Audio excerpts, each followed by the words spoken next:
what's up, Dragon Clan? Scorpion Dragon here. And today we're continuing Danganronpa, where we left off last time. In the beginning of the investigation. Alright,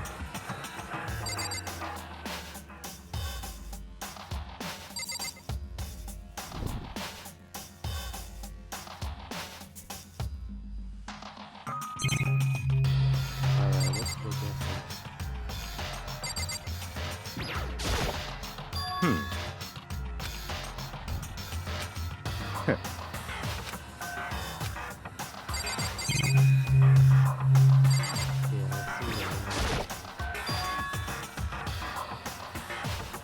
So...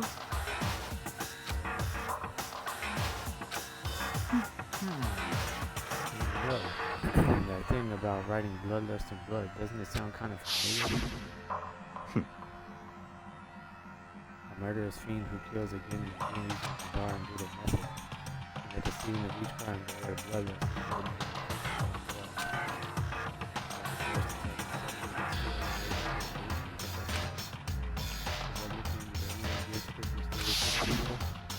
What? Genocide Jack. Genocide Jack, a murderous fiend whose grisly attacks were famous all across the country.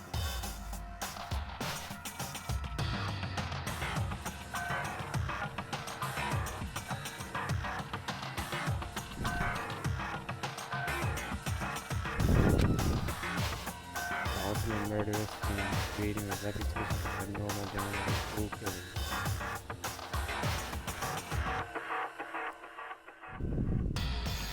What is this? And this is some copycat killer trying to imitate Genocide Jack's style. But why I didn't do it? I have to work with the real Genocide Jack. What? No? Yeah, you saying Genocide Jack is here? No way! There's no way. We're going so far as to write blood. At the scene, I'm surprised at the stupidity. Well, Can't imagine a worse situation.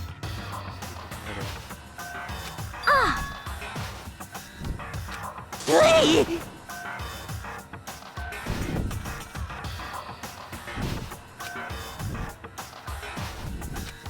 Coco, you know, pointing toward the entrance of the girl's Coco was the last to arrive and now she was just... No, why? Why? They're done. You fainted, that did not sound good. Coco. Pino rushed over to the collapsed Coco and started trying to shake her awake. Coco, are you okay? Come on. Oh, She was homophobic and had to be about shooting floor or This isn't a violation of the rules that I have technically because of the size of it. I think it should be okay. The regulations for the sleeping on purpose. I suppose it should be okay on purpose. just a second. Coco, can you hear me? Hey, you gotta wake up. As if she heard it. Coco said she heard it. And she didn't know where she was. It was such a strange reaction. I was at a total loss for her. Straight up into the changing.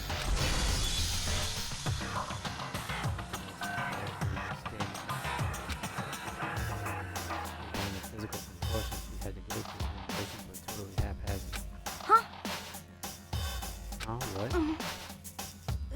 Sorry about that. I was just so shocked to know what happened. Are you okay? Fine, fine. Oh, is that a dead body? Hey, what the heck? hit her head real hard. What of a fine head like he is truthing. Well... Everything's fine, at least it started like that. That's a good thing, right? I see. It's clear to me that everything is not fine. Why is some strange ridiculous? I'd be best if we take it. So, I'm not taking it. Help. Mm-hmm. Help out. What? Hmm. Investigation.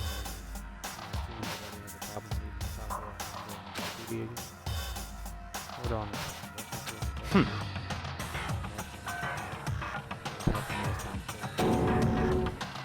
Don't make me repeat myself.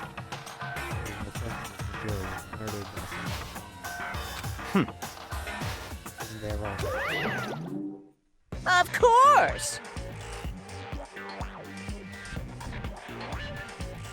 Mojito, what's up? Appreciate you coming to the stream. How you doing, man? Right is rain. Don't take it as a bad thing. It's just a fact of life.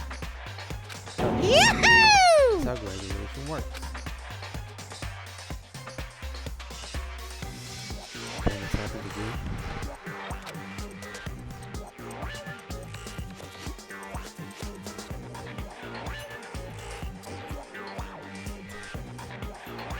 Is that what you're saying? Is another one of us? Another one of us killed. Fellow classmate? Hmm? Yes, you guys got no balls. You know that? Is there just nothing down there at all? Well, I'll let you play the mine if you want. Yeah! Actually, I don't have any either. Sorry. Stop talking. Stop monologuing and give us what you came here to give us. You did bring it, right? I did. It's the Monokuma File! See ya later! Please do your very trippy top best on this investigation. no way! Do we really got to do another investigation? Examining the corpse of one of our friends. Having to suspect all our other friends. Why? I hate this. I can't take it anymore. Oh I no! hate it too. Help me! I've had enough. I'm getting out of here. Hey! Where do you plan on going? Nowhere to run. Such ignorance. Just accept it all as well. Blood is just a liquid. A dead body is a liquid. You are very enthusiastic about all of these things, right? Naturally. How can I not be? If we don't unmask the culprit, we all die. That's true, but to jump into it... So What? yeah, do you want to die? Such ignorance. Go off and die somewhere right now. Go ahead. Yeah, wait for this. Damn you! Dead body is an object? Piece of shit! You're wasn't an object. Show a little respect or I'll beat some into you. Calm down. Everyone stop bickering and listen to the truth and what Yaka was saying. Kyoko, Because... we don't solve the mystery and find the killer without our lives are forfeit. If Yaka was right, the genocide Jack is somehow the one who killed the hero. That's right. Unless we do something more victims to start What? To get more victims if we mess this up, we're all dead. Hey! Hey! Hold on. That's it. You don't gotta worry any longer. Hey guys, what's up? Welcome to the chat.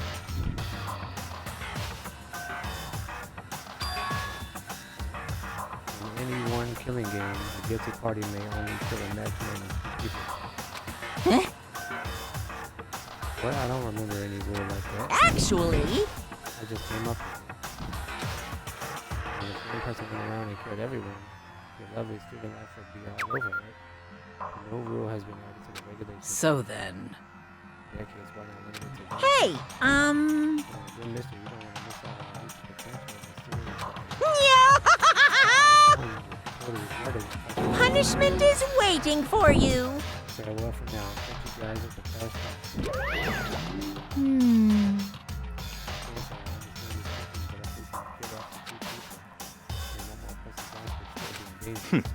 Interesting. You son of a bitch! Fuck up. So, Well, for now, how can I get a job?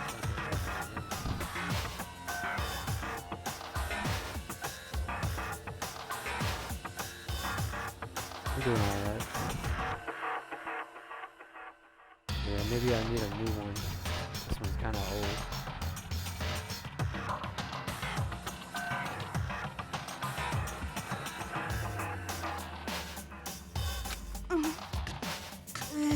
nice. I'm gonna get dropped off.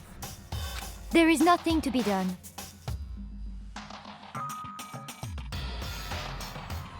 We have no time to stand around here. We must begin our investigation. Toot sweet. If we do not solve the mystery of who killed Is Chihiro, that okay? then we will quickly follow her into the afterlife. That's true. I hate this, but if I want to survive, me and everyone else, we have to do it. We don't have any other choice. First of all, I'd better check the Monokuma file to see exactly what's going on. Shout out to the 4 viewers in the stream right now. How y'all doing today? The victim was Chihiro Fujisaki. The time of death is estimated to be around 2 a.m. The body was discovered in the girls' locker room on the 2nd floor of the school.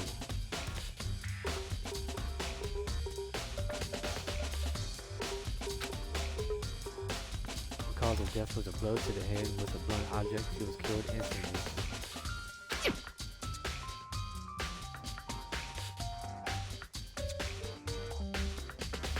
That's all it says.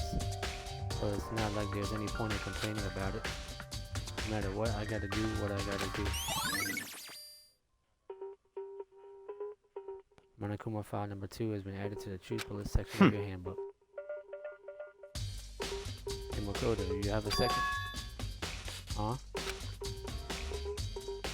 Did you need something from me? Naturally. Of course, life without purpose is quite dull, you know. So what did you need? I'm going to let you cooperate with me during my investigation.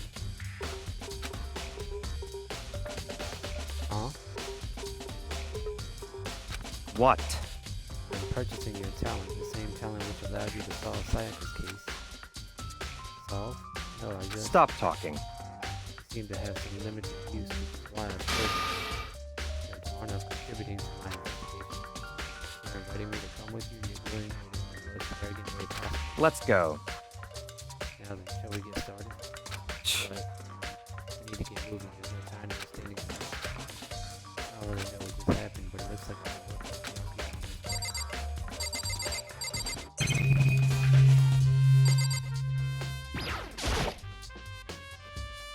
I can feel the life draining out of my own body.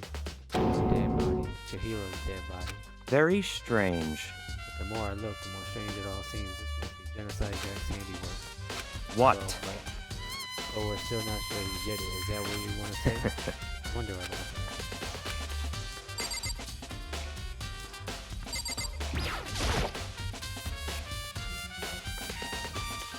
There's a fresh blood stain on the carpet. It must have been splattered with blood during the murder.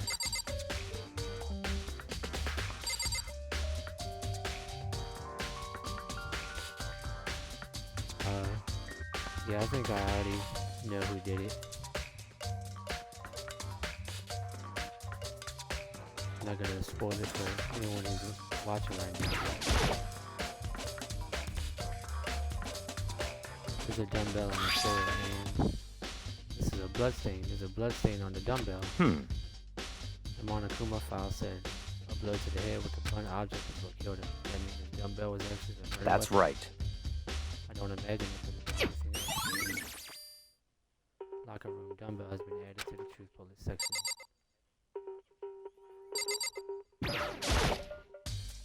Of course, it's got some blood on it. It must have happened during the murder.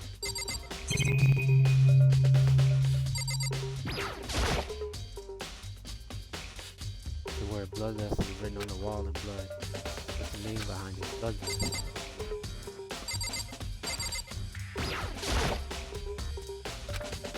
She took her time examining Chihoro's poked and prodded, going over every inch of the lifeless body. You're a very strange woman, you know, being able to touch a dead body with absolutely no trouble. She seems to be concentrating pretty hard. It's like she's getting healing.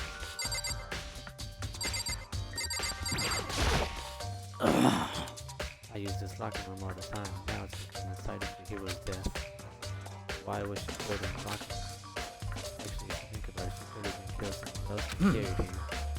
She was very lucky. She was carried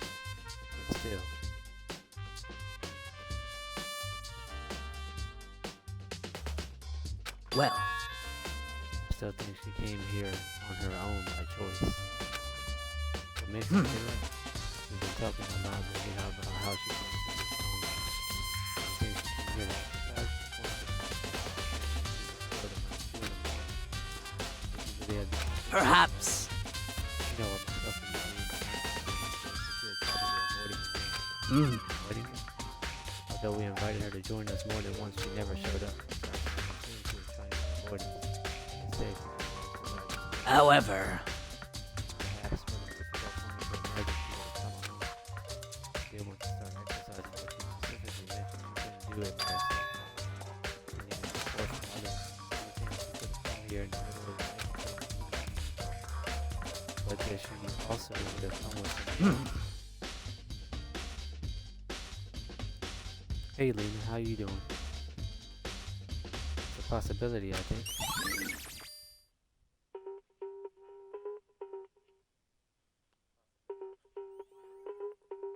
Sakura's account.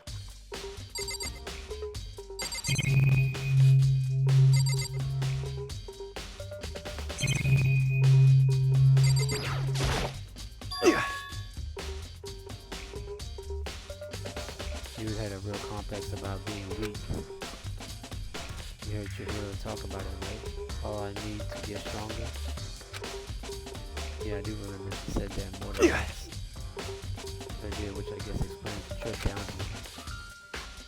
But did she really need to get stronger that badly? She already mentioned it, but she was a girl after all. Most girls aren't all that strong. I don't know, man. I haven't really thought about that stuff. Cause of Shigeru's confidence. Can't help wondering what it is.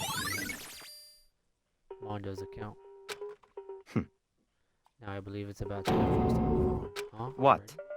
New clues won't magically appear by standing around and check every aspect of this case. That's true. Let's but go. if you're satisfied, let's hurry up and proceed. She's so pushy, I got caught up with the wrong person this time.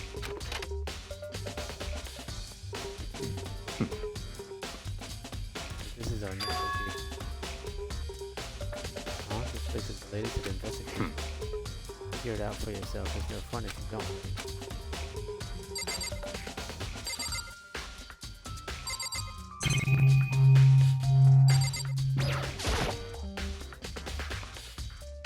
Bunch of different pool related items on the shelf. Nothing to do with the case.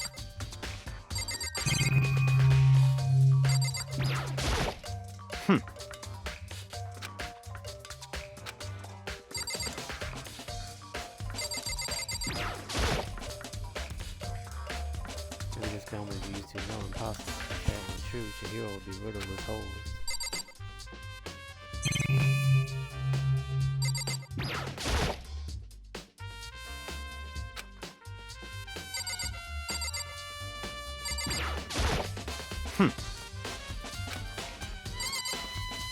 You want me to look at this?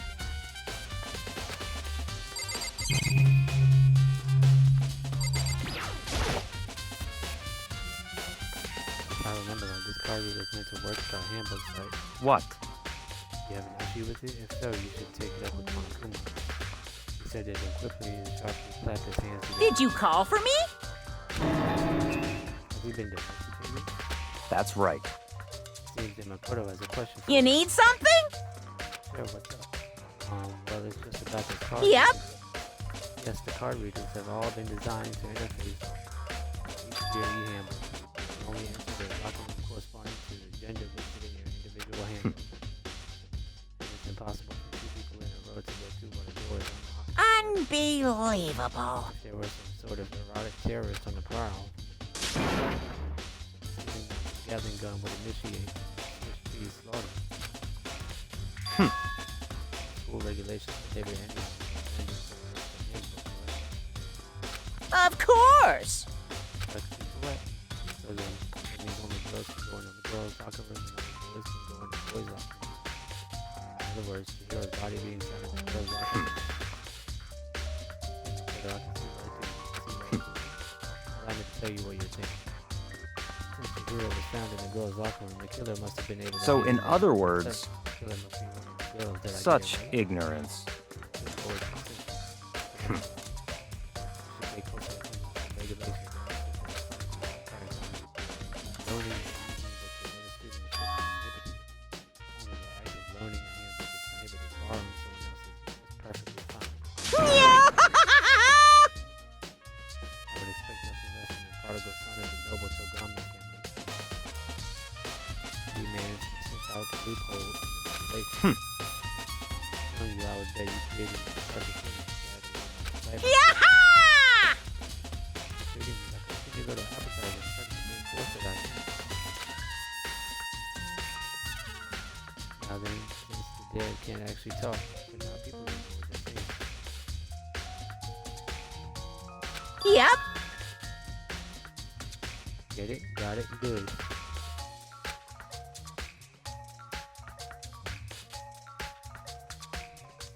Wait, hold on. It's saying that's a loophole, but in order to borrow something from someone, then that means someone would have to loan it. So, Why you? so sleepy. Just listening to you makes me want to pass out. You're more like Byakuya and getting your food together. Unbelievable. Argue with criminal negligence. No more questions. Figure out the rest with your own dang self. That's fine. Well, I know you are unfortunately lacking in mental faculty. I'll show you in myself. Let's head to the main hall.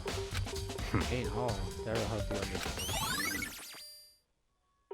Card reader added to the truth box.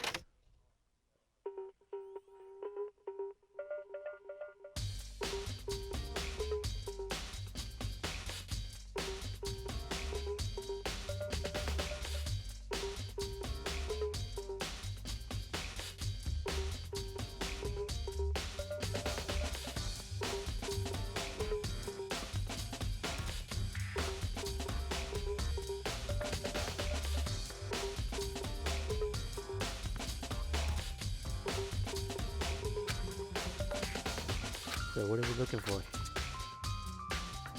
Does that mean I have to figure it out for myself? There's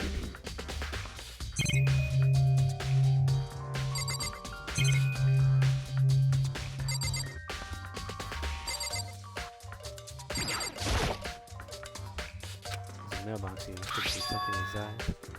The e-handbook. Wait, there's 3 of them, but what are they doing here? So you finally found them. How did you know these were here, Byakuya?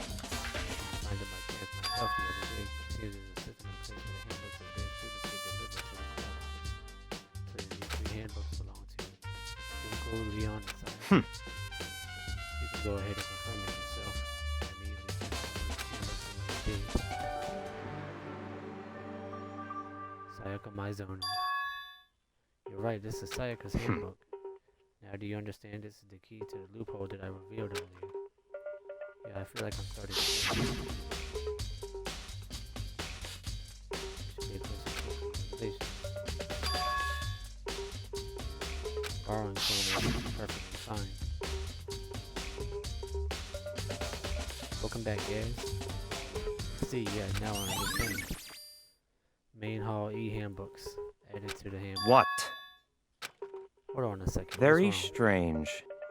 One of the handbooks won't turn on. Is it broken? Whose is it? The other handbook shows Junko's name is part of it. The one that won't turn on must be Leon's, right? I see. It would make sense. After all, he did get pulled off the dust and goes with baseballs. Come on with baseballs. The memory of it came flooding back. That cruel punishment which led to Leon's death. The execution that the mastermind concocted. A cruel, heartless death. You're right, it wouldn't be surprising for the handbook to break during that kind of assault. Damn it! Now I'm. Hey, it's work. Yeah. The e-handbook is essential to student life and crucial integrity. Instrumental of simple duty. There's no way it would break that easily. That's impossible! I say it wouldn't break, it wouldn't freaking break. It would stand up to 10 tons of pressure and it's waterproof up to 100 meters of thickness. No matter how many baseballs you hit it with, it wouldn't do crap. Oh, but even my amazing handbook does have one single weakness. I can't hear you! But it's a secret. I wouldn't want you to go breaking any more handbooks. What? You don't have to broken this around without realizing what Hmm. you know what I think? I think his handbook isn't actually What? broken. What? Leaving the question hanging in the air, Monokuma disappeared. What just happened? Monokuma said it's not broken, but it's an undeniable fact. It is not. That's fine. Well, I don't see any connection to the case, so it doesn't matter for now.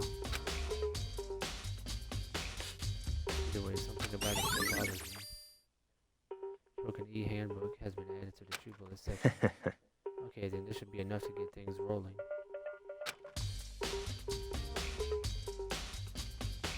Let's begin our investigation. Let's track down the true culprit. Yeah, we need to find out who killed Chihiro. Be exact, not quite. Not quite.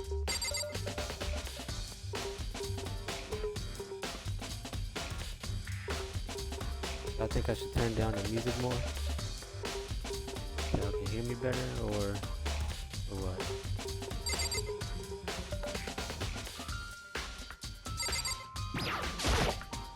What do you mean by that, Byakuya? To be exact, not quite.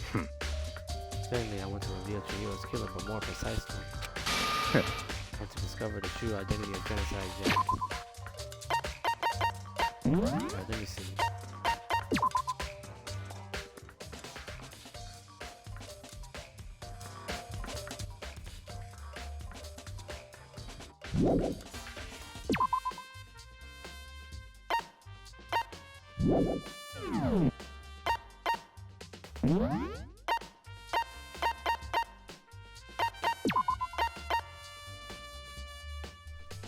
Alright, let's try that.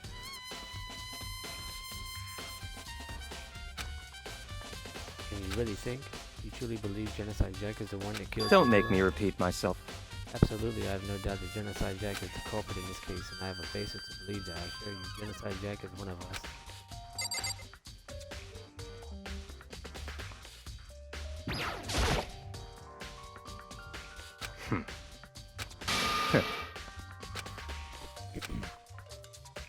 Don't make me repeat myself. The murderous fiend is What? Genocide Jack, right? There's nobody else it could be. A murderous fiend who kills again and again using a bizarre and brutal method. They're like a ghost attacking suddenly and slipping away before the police can catch up to them. And what nickname did the internet give to this mysterious serial killer? Genocide Jack. They say he's killed thousands of people, but that's gotta be an urban legend.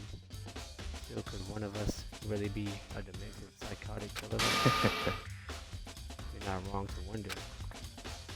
But words mean little right now. I have something that will prove it and I can show you. It's a lot better. Okay.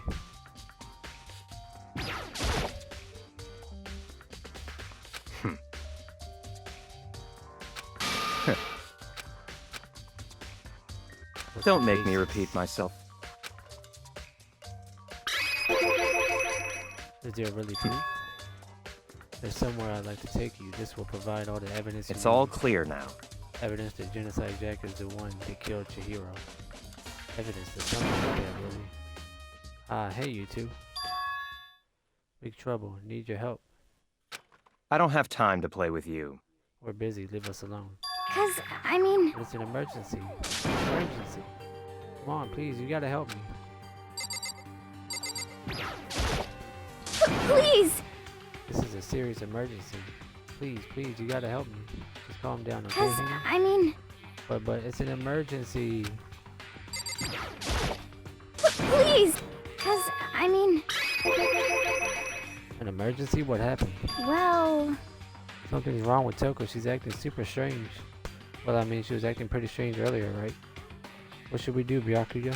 Very strange. This is Toko, I must admit. I'm intrigued. I suppose we could take a second to see what's going on with her. Are you sure? Don't make me repeat myself. Didn't expect that. I thought for sure he'd just say no and that'd be the end of it. yeah, Okay, come on, hurry. Wait for us, Let's Hina. go. Looks like she headed to the dorms, to Toko's room, most likely. You're right.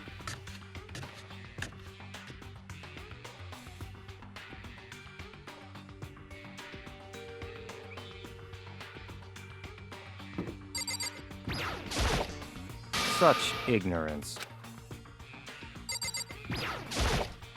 You guys are too slow. I think you're just too fast. So, what's this emergency? So, Well, after what happened in the girls' locker room, we left Toko in her room so she could lay down. After a while, we came back to check on her, you know? See how she was doing, but when we did, it was weird. She refused to come out. She kept saying all this weird stuff. That's stuff. fine. We should try talking to her ourselves. Yeah, good idea.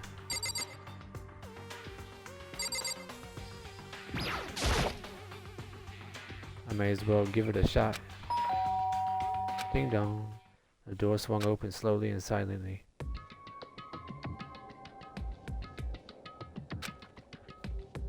Holy crap.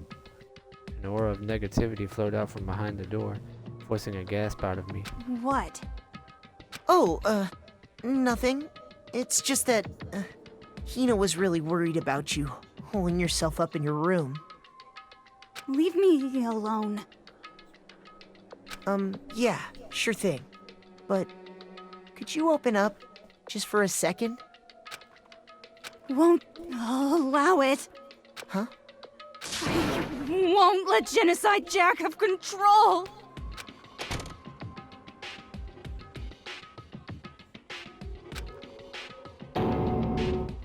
What was that? She's been acting like that the whole time when I rang a little while ago.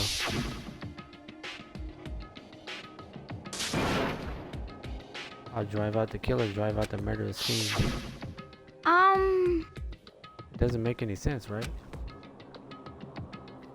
I was afraid to leave her in there alone, so I tried to bust down her door, but it felt like something was holding it shut on the other side. I couldn't even budge it. Tuka was scared enough to even bar her door. Does she think the same thing as Byakuya? Does she think the serial killer Genocide Jack really murdered Chihiro? Is that why Toko's so scared? Whatever it is, I'm really worried about her. Isn't there anyone who might be able to persuade her?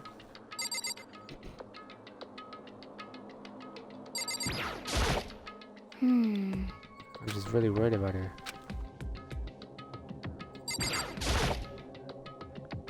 Hey Byakuya, you think you could ask her to come out of her room, I mean? That's fine.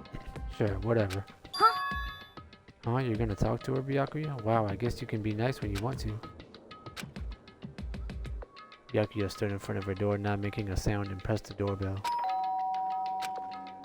After a few moments. What do you want? It's Byakuya. Byakula. I couldn't keep our promise. But don't worry, never again. I won't let Genocide Jack have control ever again. And with that, the door slammed shut. Even Byakuya couldn't pull it off. There's nothing else we can do. Let's get back to the investigation. Hold on. Hey Byakuya, what was Toko talking about just now? Something about What? a promise? Oh, I have no idea. Another one of her delusions, I'm sure. But Stop talking. if I say I don't know, then that means I don't know. Just let Hina take care of her. Oh yeah, okay, I'll stay here and keep an eye on her. Let's go. Without waiting for a reply, Byakuya sped away. Byakuya! And I hurried to catch up.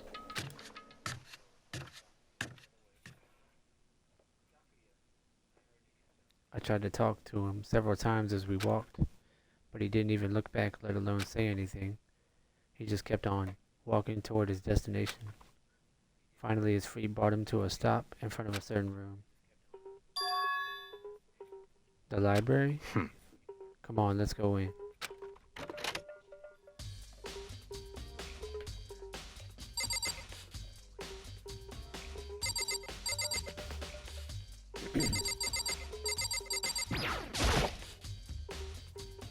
Is there evidence that proves there was Genocide Jack really in the library? Don't make me repeat myself.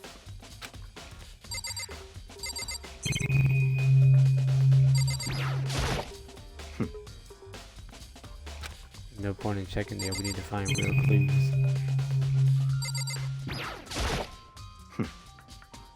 No clues there, check elsewhere.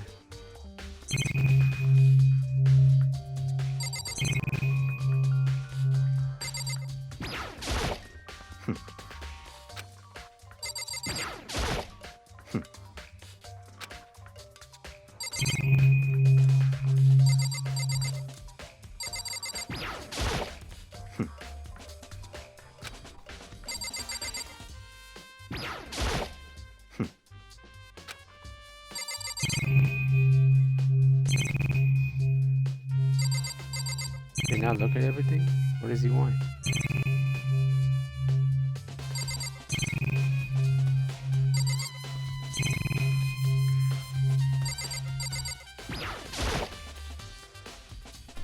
Is there evidence that proves it? Don't make me in the library.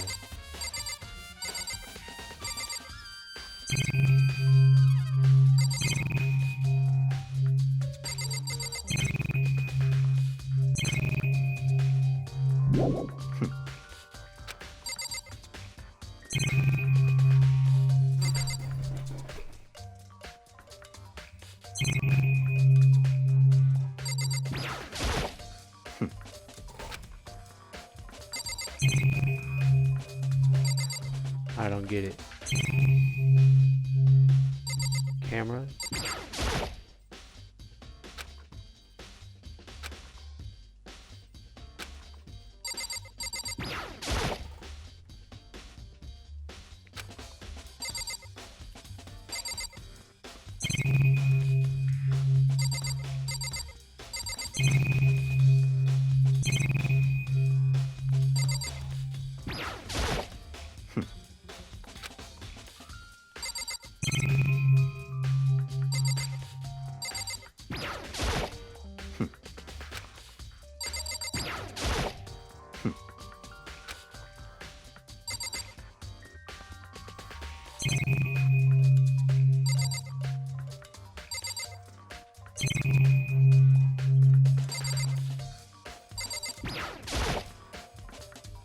Don't make me repeat.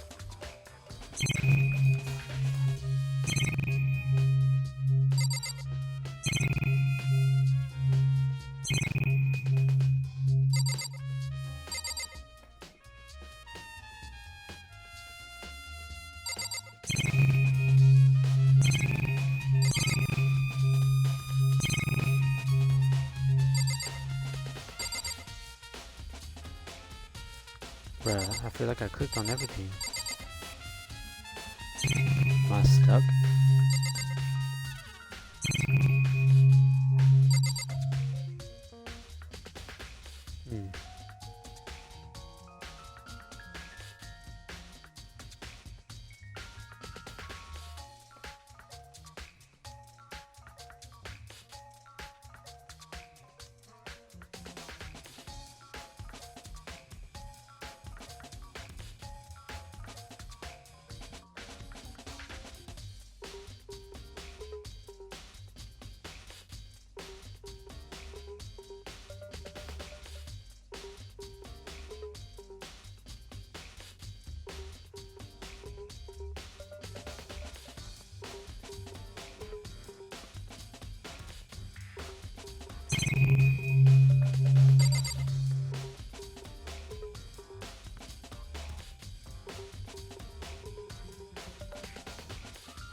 Oh, I thought that was the door to leave.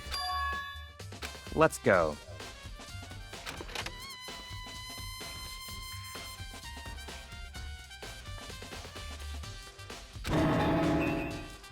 So much dust, too. So, in other words, I would say there's enough value in this place to endure the dust.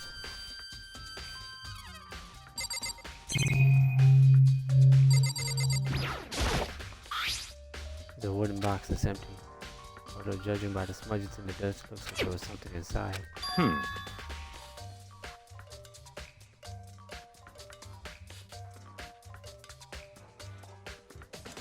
There's an extension cord plugged in there. It proved very useful while I was in the library.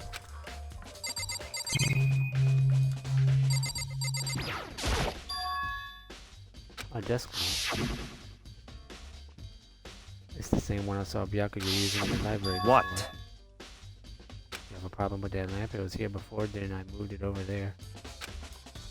It's too dark over there, so I thought I'd put it to good use.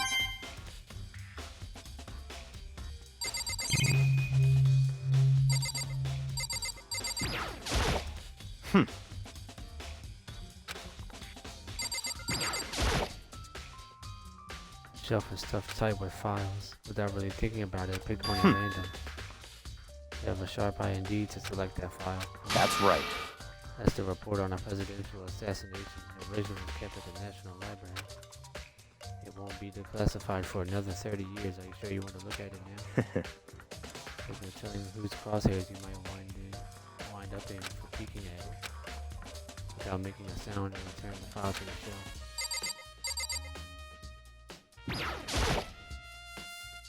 There's so many files stuffed onto the shelf. What's in all these things? That's enough. Those documents are dangerous. Dangerous? They detail all the people who control the world from behind the scenes. Dangerous truth for a common people. You mean like members of the Diet or something? No, I mean the ones with real power, the secret council controlling everything from the shadows. If you're ready to be disappeared for it, take a look. There are some very interesting people in there. You're just kidding, right? Am I? I'll just let it go for now.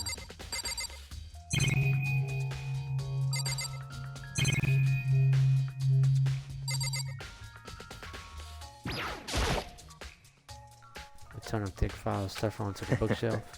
If you're thinking of looking through any of them, let me give you a little warning.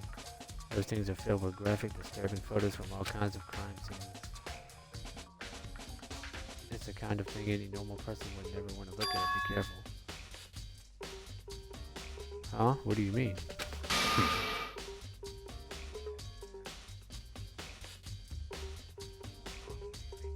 All those files are investigation reports related to different cold cases.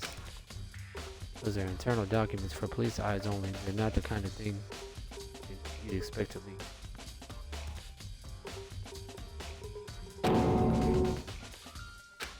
Oh, so are you finally beginning to understand the true splendor of this library?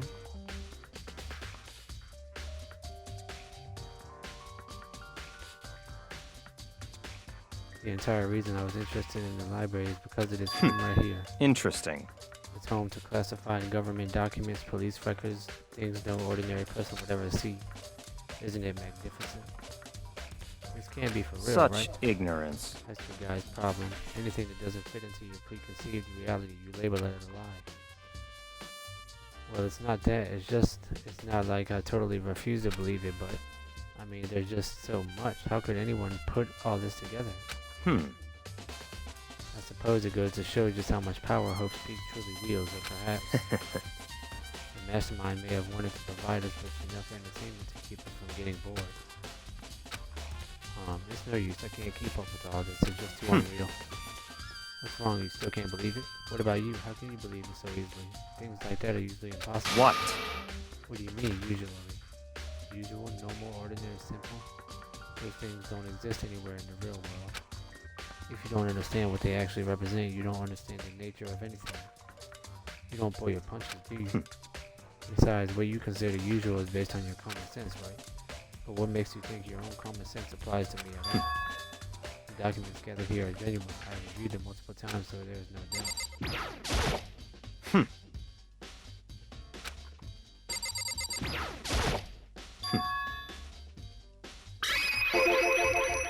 Hold on a second. You're saying you've read all these documents and more than once?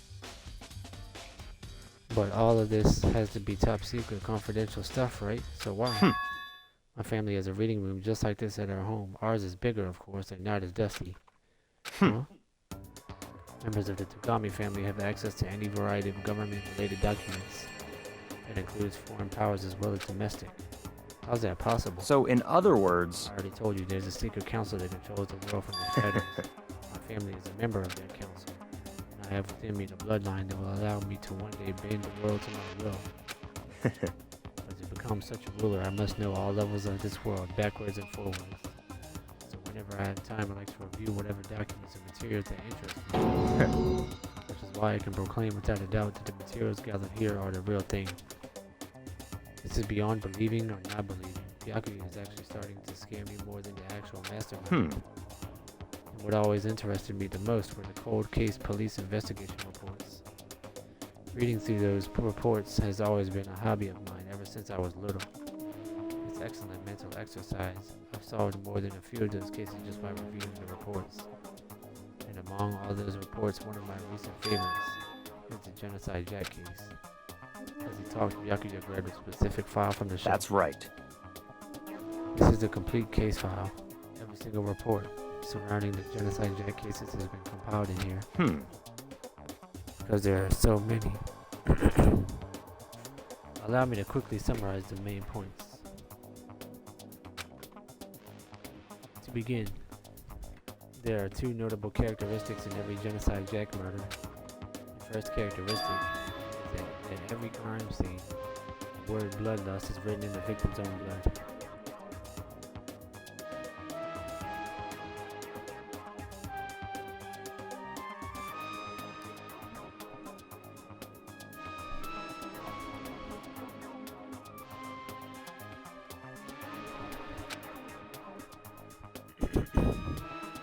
And the second is that when the victims are murdered, their bodies are suspended in a certain way. Bloodlust is written in blood and the victim's body is exactly the same as what happened to Chihiro. Save your surprise, the best part is yet to come.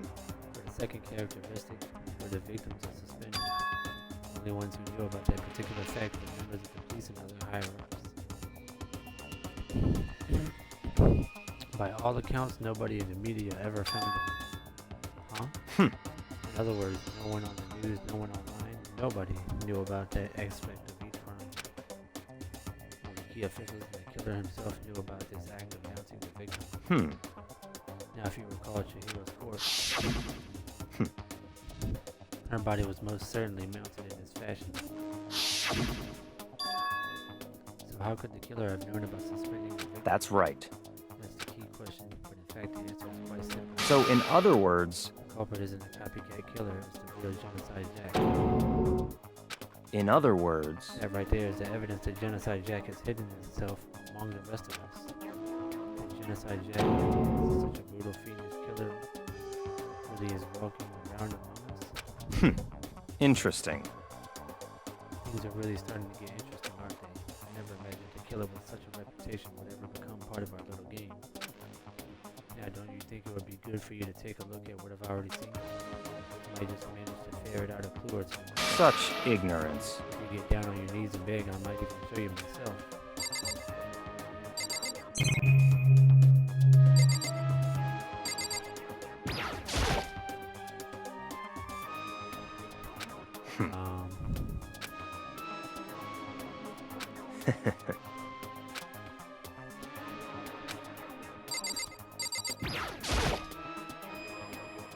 About that Genocide Jack case file, could you let me see That's it? fine. Well, you didn't beg, but I guess it's okay this time. Feel free to look at it in here, but you can't take it with you.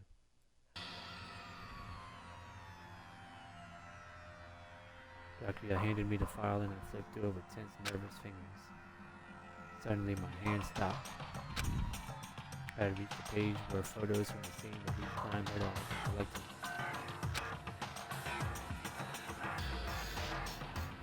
The names of Genocide Jack's victims ran on for several pages.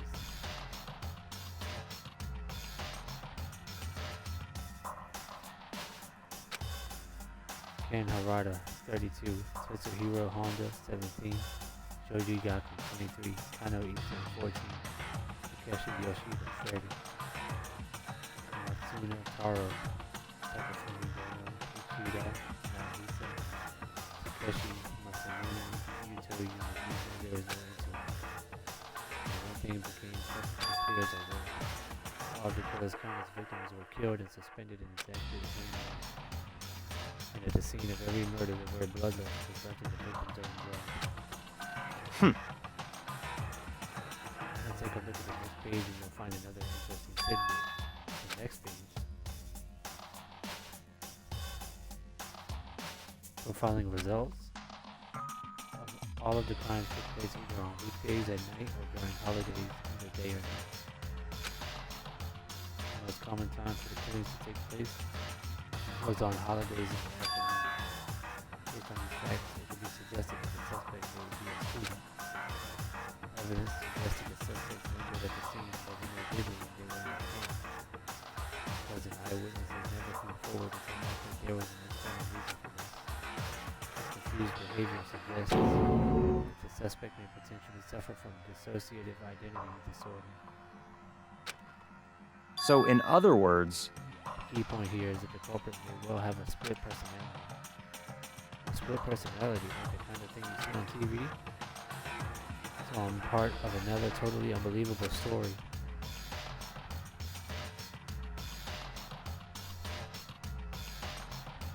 This one is way more unbelievable than anything else up to now. Or maybe it really isn't. I don't know. I feel like my mind is gone numb. Genocide Jack case file has been added to the truth bullet section of your handbook. let's go. Alright, we should get going soon. Huh? Where are we going? Anywhere but here, but we finished our business here. Wait, Byakuya. As usual, Byakuya turned and left without another word. I hurried out of the library to catch up. Well, this is where we part ways. I have some things I need to take care of before the class trial. Huh? Just all of a sudden like that? I don't have time to play with you. Come on, enough of your annoying misapprehensions. Did you really think we'd be together the whole time? Take responsibility for yourself and do something useful. Move the investigation forward on your own. Goodbye. And just like that, he was gone. Just as quickly as he'd asked me to join him, he cut me off. In the end, I felt like I was just some plaything getting tossed around. At the same time, I'd uncovered some really important clues thanks to him. Genocide Jack, he's the one that killed Chihiro. And that murderous fiend is one of us. But who is it? I have to find that out no matter what it takes. And to do that, there's somewhere I have to go investigate one more time. I have to go back to the crime scene, the girls' locker room. I should check the boys' locker room too. And the others might have come up with some info I might find useful while I'm at it. I need to find out everything I can.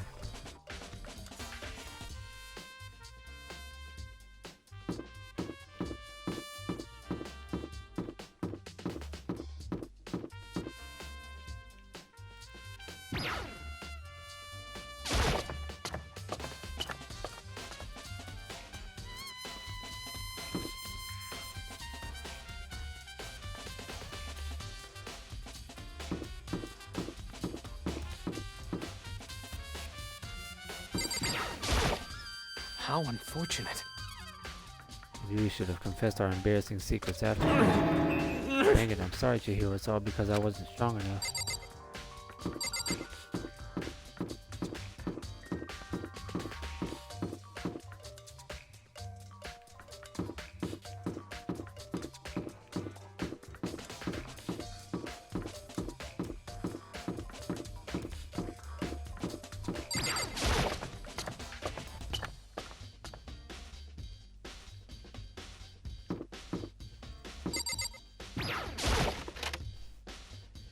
Talking about Byakuya? Yeah. Fumi. Da da da da da!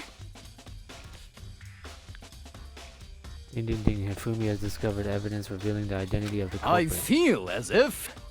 Another stat increase for me. Evidence, what did you find? I cannot reveal that just yet. That's it! I'm sure of it! I guarantee that what I found I will steal the killer's breath from his lungs. Are you sure about that? Oh yeah, Miss Gutenberg said she witnessed something worthwhile too. Really? What did she say? Well, You it would refuse to tell me. seem... It's like when a girl bullies the boy she likes, right?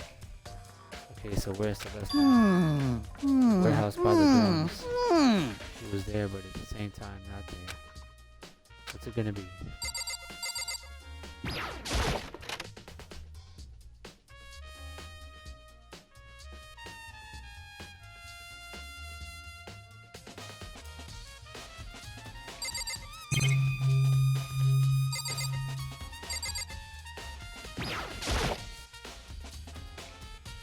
Oh, this poster. It's a popular boy band called Tornado.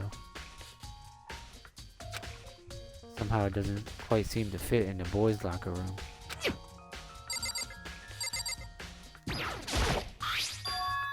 There's a strange stain on the carpet. What is it?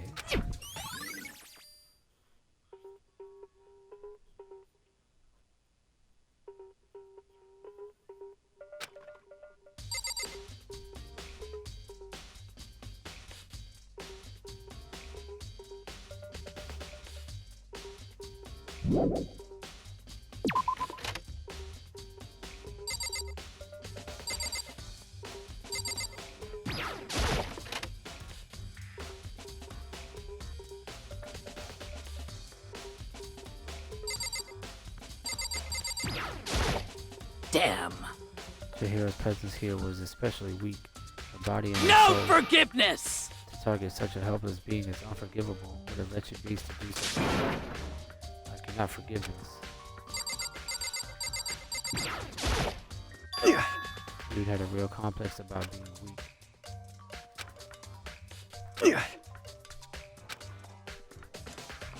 She really needed to get stronger that badly.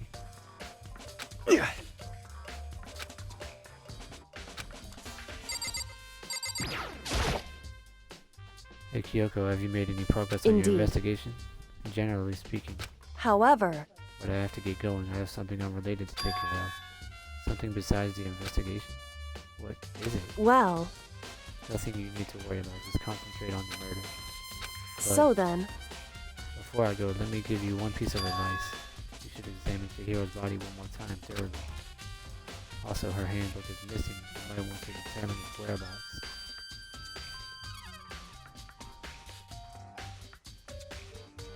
goodbye. That's it. I'll be praying for your success. With that, Kyoko turned and left the girls' locker room. I guess I'll take another look at the body then. If Chihiro's handbook is missing, it's definitely worth worrying about.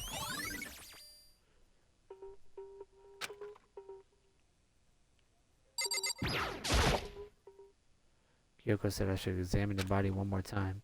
I know she said thoroughly, but I do have my limits. Well, I'd better give it a shot anyway. Let's see. Chihiro's hands are bound with what looks like some kind of rope. The rope was used to prop her up in a kind of crucifix position. Huh? This rope has a plug? Wait, so then this isn't a rope at all. But the more I think about it, the more that it's not the only thing that concerns me. Chihiro's fatal injury was a blow to the head, which means someone struck her in the head in order to kill her. That's right, there's the issue of her being suspended in a fatal blow.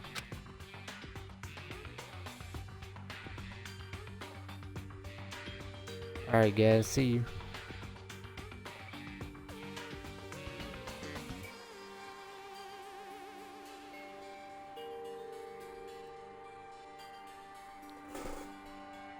At first I didn't see any reason to think too much about either of them.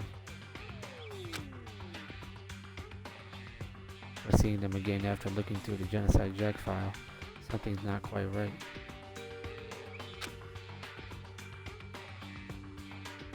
What does this all mean? Status of the dead body. Well, the one thing most likely to tie all these mysteries together is the true nature of the rope that was used to suspend Chihiro. And to figure that out, there's a certain place I need to revisit and look over again. Plus it might help to look at the Genocide Jack case file one more time.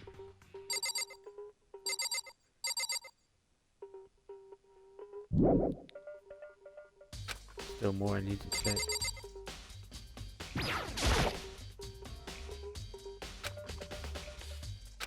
Just like in those other cases, the where bloodlust is written in the victim's own blood. Damn. No forgiveness!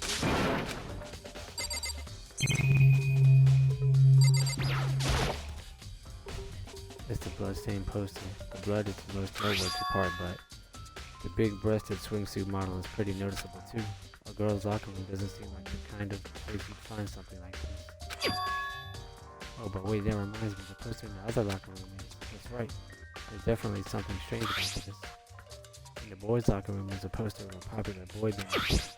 In the girls' locker room is a poster of a big-breasted swimsuit model. Could the posters have been switched? But if they were, why? What reason would anyone have? Maybe I should talk to someone who knows a little more about the locker room.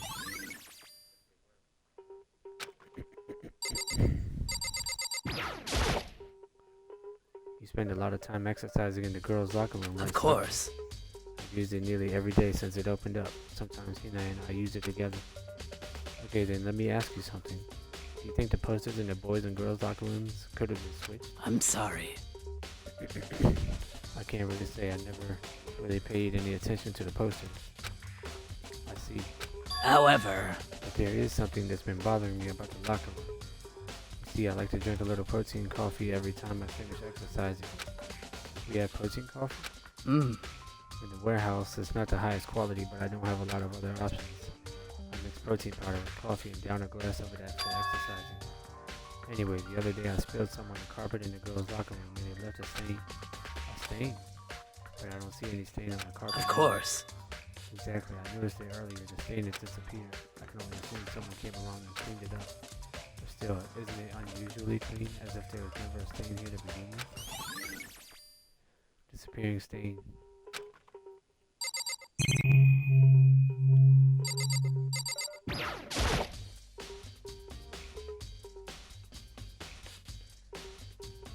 Appreciate the alert, Kimojita.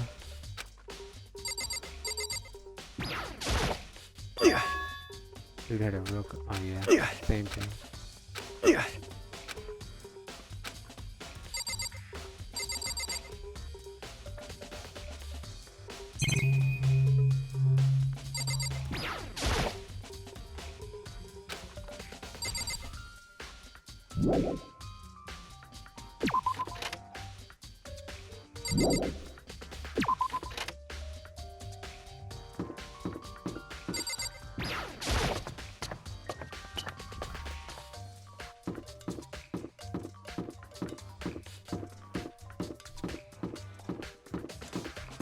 Let's go to the warehouse.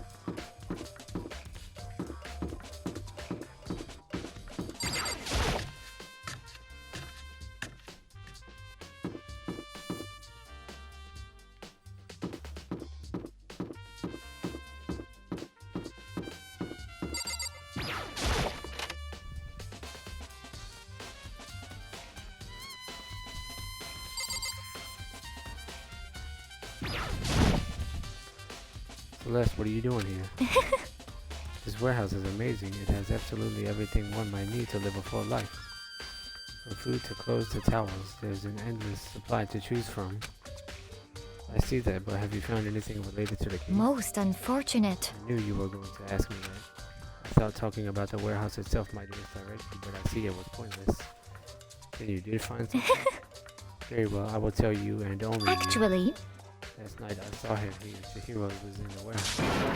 What, really? indeed. This was right before nighttime. What are you doing out this late? Oh, I was just... Are you planning to go exercise, perhaps? What? How did you know? Because I can see a blue track jacket sticking out of that duffel bag you're carrying. Oh, you're right. Thanks. Well, I'd better get going. I'm kind of in a hurry.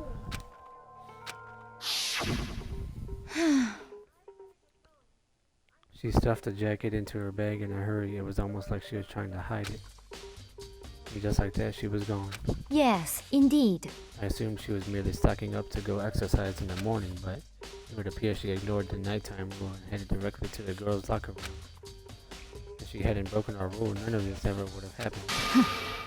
get what you deserve, I suppose. So apparently, she went to the girls' locker room late at night in order to exercise without anyone knowing. But the strange thing is, there was no trace of the track jacket or duffel bag. Celeste said she saw Chihiro carrying, which would mean the killer would have gotten rid of it somehow. Celeste's account.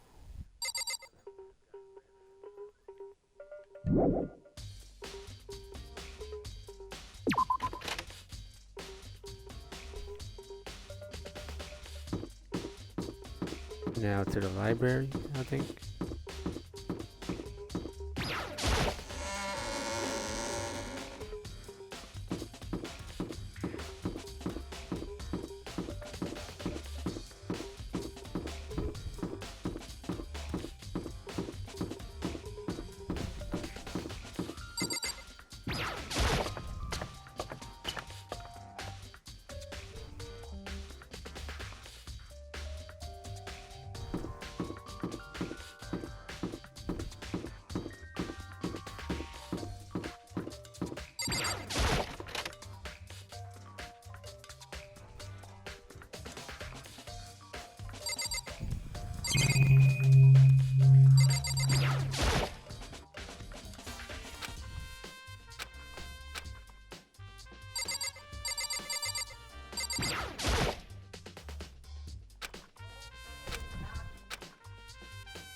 Oh, the lamp won't turn on.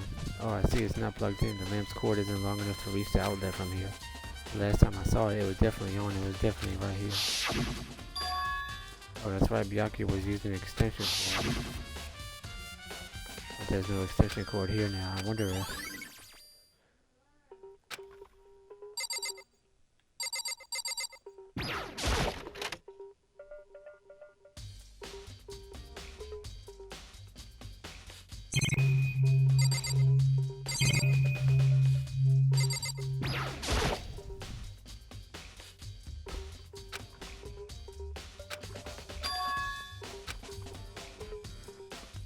Oh, it's gone. Did someone take it out of the archive? But the only one who would do something like that. I can't think of anyone but Byakuya.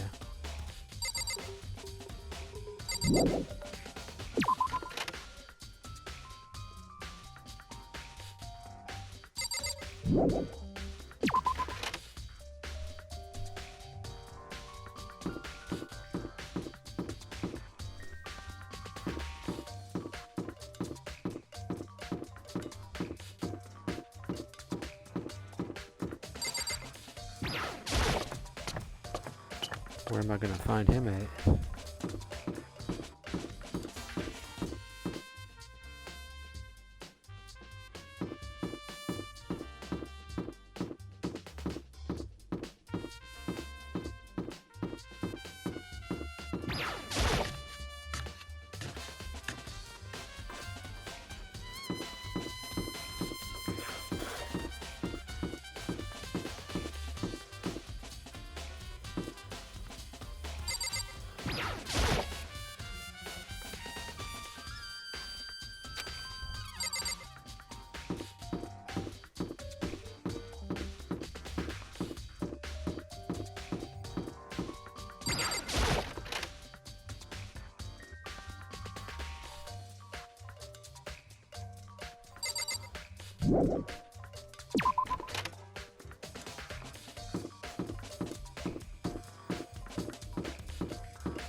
Actually, indeed.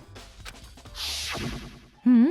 Oh, Are you planning to go exercise, what? Because I can see a blue track jacket. Oh, you're right. Well, I'd better get going.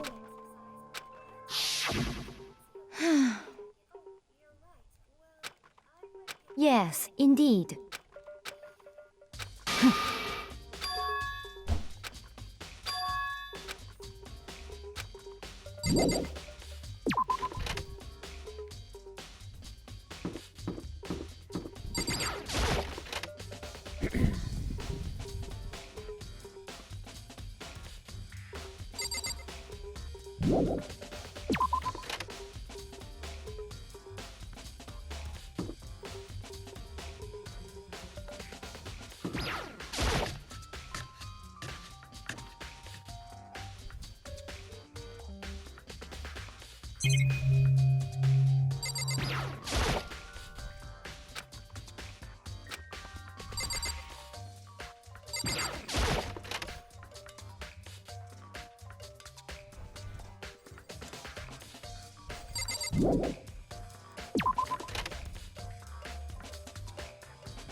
Oh, hi. Ohina, how's Tuko doing? Same as before, she won't come out. She keeps on mumbling something about genocide day. So I just... You left her? My head was all swimmy and I was getting pretty hungry. Yeah! Oh, but don't worry, I'm gonna head back as soon as I'm done eating.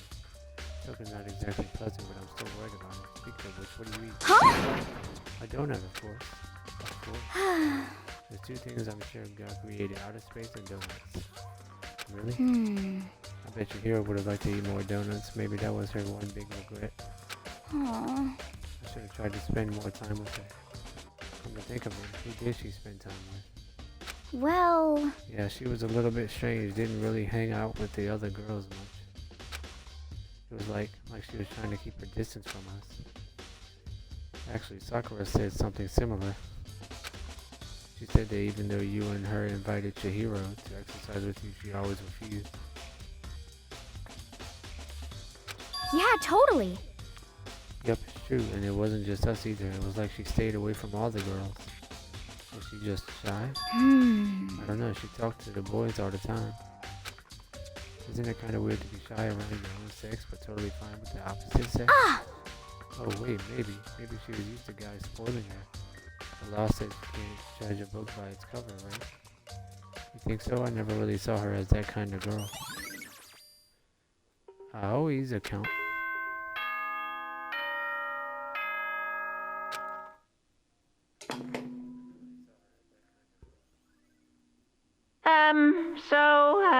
I'm getting tired of waiting. Shall we just plunge right in? It's the moment you've all been waiting for! The class trial! I'll be right back.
Okay, I'm back. You remember where to meet, right?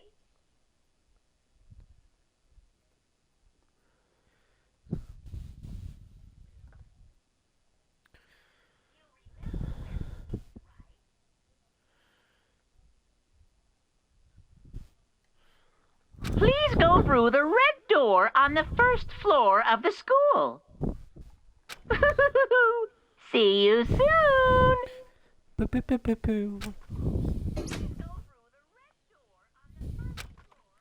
the class trial is about to begin. The red door is right through here.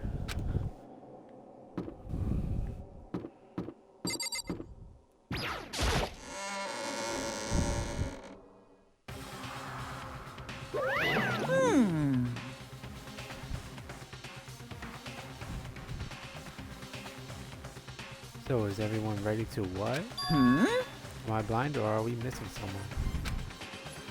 Yo. Yeah, Toko's not here. Huh? Toko is. You really don't remember? Come on! Kidding, I'm just kidding. How could I forget that little nut job? It's a crucial part of the class trial. What are you gonna do? Okie dokie, I'll go ahead and drag her out here kicking and screaming. Just like he said a few minutes later, we would see a dragging Toko behind him. I told him I didn't want to, but he forced me. I can't believe you drag a girl along. Terrible, you're terrible. Phew! So now everyone's here, right? Okay, then hustle onto the elevator and let's get the show on the road. I'll see you guys down there. Let's go. So shall we get going? It's time to find out who killed Chihiro.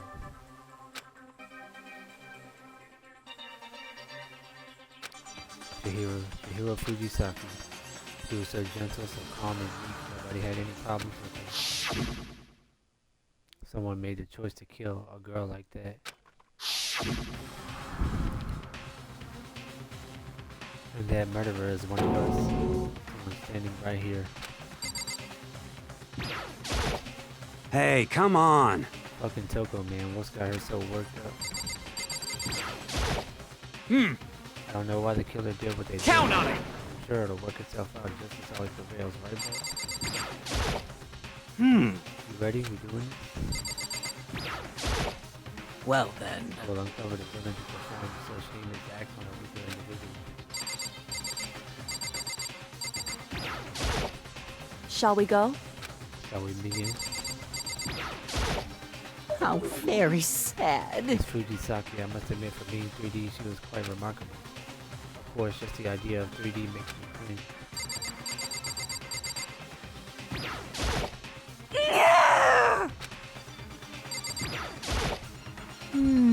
There's something odd about Toko's behavior. Do not think mere shock is enough to explain it. I guess I wasn't much help at all on this one. I give you plenty to work with. Show us how far your logic can take you. We have no choice, right? We have to do this. It's true. Yes. I gave a small nod in reply. With one last deep breath, I walked toward the elevator on shaky legs. With each step forward, I could feel my heart starting to race faster and faster. As soon as everyone was on, the elevator began to descend. I couldn't get a handle on my emotions, couldn't stop speculating. Steel box sank with heavy sounds deeper and deeper into the ground. As we went deeper, the uneasiness in my heart grew bigger and bigger. The elevator was unaffected, however, and continued to descend without hesitation, until finally, it came to a sudden stop. What do you think? Are we decorated? Isn't it so fresh? Isn't it so exciting? Don't waste our time with stupid questions. Let's get this over. Very nice. Good, you're rip raring to go. Gotta say, I don't hate it. Not at all. Well, Okay then, let's get this show on the road. thrills, chills, kills! Everyone, please find your assigned seats. And so the curtain opened once again. A deadly judgment, a deadly deception, a deadly betrayal, a deadly riddle, a deadly defense, a deadly face, a deadly class trial.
Let's begin with a basic explanation of the class trial. So, your votes will determine the results.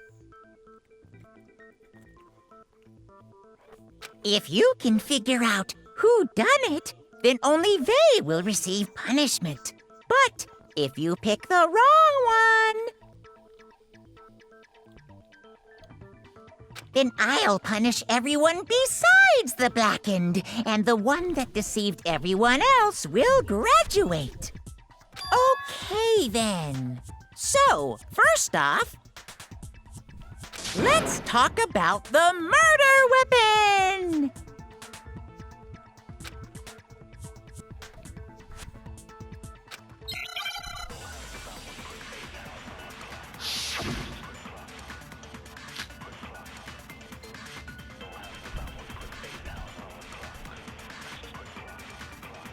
Chihiro's fatal injury.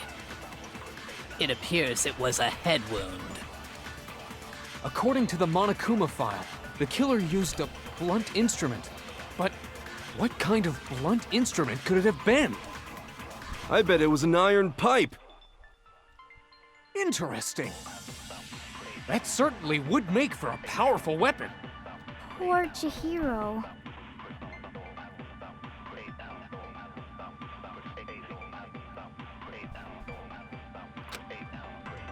Chihiro's fatal injury.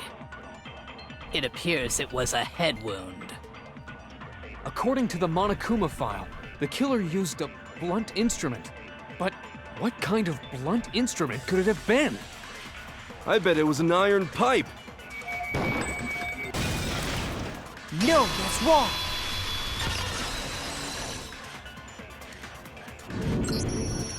Can we agree that the object that dealt the fatal blow was the dumbbell found at the scene of the crime? It was covered in blood, and there was nothing else at the scene that could have caused that kind of injury. And the wound on the victim's head is consistent with the shape of the dumbbell. As far as I'm concerned, there's no mistake and no room for doubt on this one. You looked at her head wound? Yay! That's so creepy! If you don't mind, I will proceed from here. Let's move on to discussion of the culprit. Although, I believe the criminal behind this heinous act is already quite clear. What? For real? Chihiro's killer is the fiendish serial killer, Genocide Jack.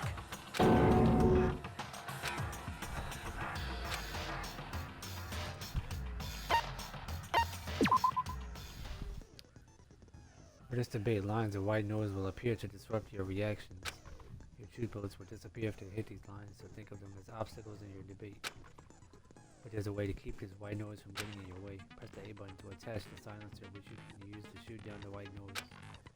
However, if you shoot an actual remark with your silencer instead of the white noise, the time limit will decrease, so take careful aim when you have your silencer off. Oh, but if your action difficulty is set to gentle, white noise won't appear at all. In which case, you can forget all about the silencer and just focus on the situation in front of you.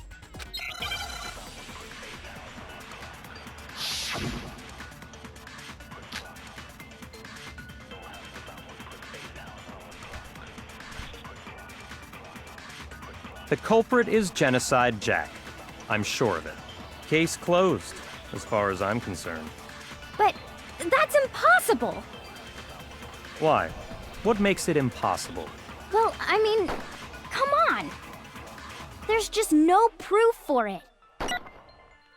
Hey, so, speaking of Genocide Jack, I don't know who that is!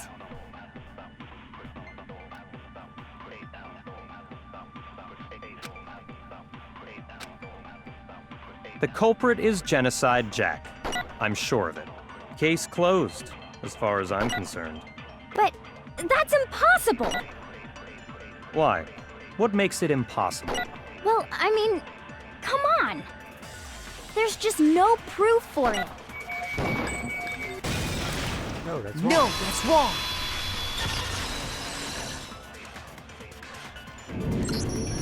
I might know one reason he could be involved. What? I found this file while I was looking around the archive in the library. I guess it's some kind of confidential file the police put together about the Genocide Jack case. What?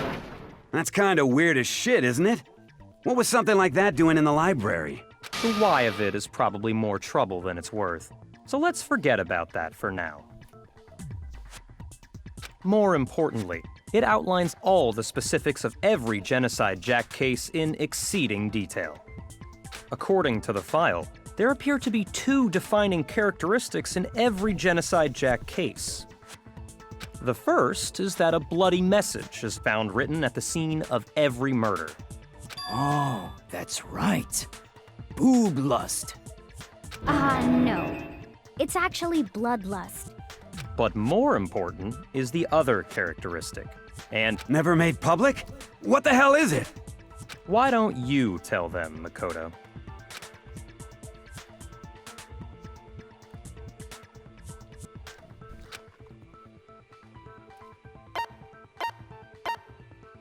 I got it! Apparently, in every Genocide Jack case, the killer suspends the body in a certain way. Other than the killer, the only people who know about this are the higher-ups in the police department. However, Chihiro was most definitely suspended in the same way. So, how did the culprit know about this when only high-level police officials were aware of it? There's only one logical answer I can think of. It's because the culprit in this case is the real Genocide Jack. No fucking way! You're saying Genocide Jack is one of us? Yes, in fact, it's Toko. What? Genocide Jack's true identity is Toko Fukawa. You lie! What? Hey, okay, wait, hold on a sec. Toko has, like, bloodophobia or whatever, remember? What kind of serial killer is afraid of blood? Is Toko Genocide Jack? The answer is yes and no. Another riddle? Man, why's this gotta be so complicated?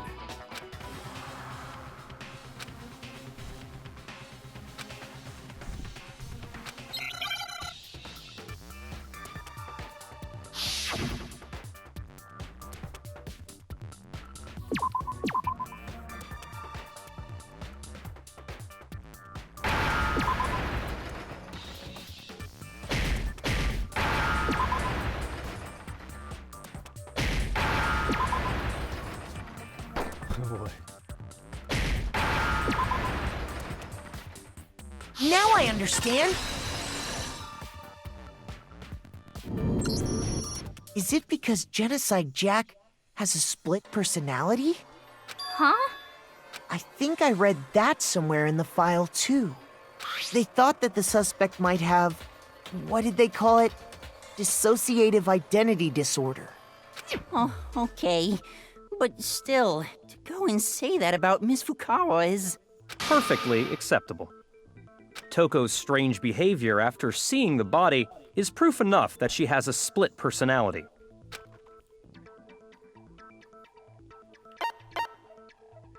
I got it! You're talking about how she started acting totally different than usual, right? That's right. Think back. She fainted when she saw Chihiro's corpse, and then, when she woke up...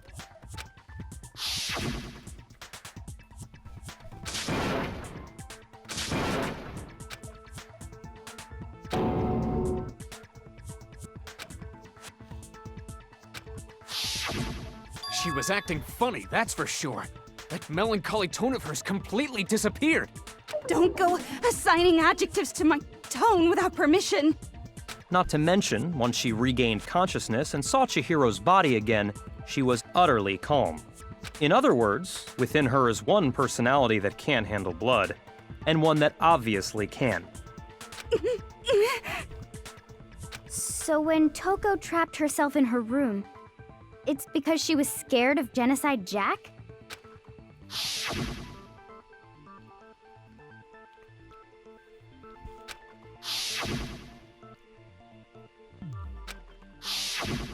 The reason she locked herself in her room wasn't to keep other people from getting in. It was to keep her other personality from getting out. What? Toko was afraid. Afraid of the murderous fiend inside of her. Of killing even more people. How? Yeah. How can you know all this? I do believe you misunderstood her. What she's trying to say isn't, how can you know all this? No. What she wants to know is, how could you tell them? Huh?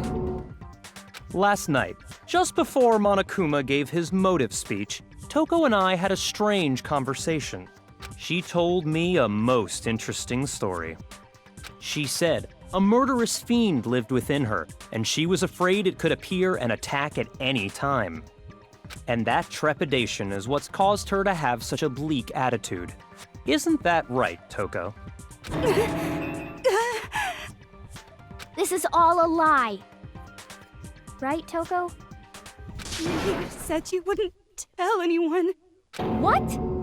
You promised. I can't believe you lied. You have only yourself to blame. You came to me with your tragic little story. I didn't ask you to. This is the real world, not some romantic fantasy fairy tale. Besides, you broke your promise first. You said that as long as you were here, no matter what, you wouldn't let Genocide Jack kill anyone. But in spite of that promise,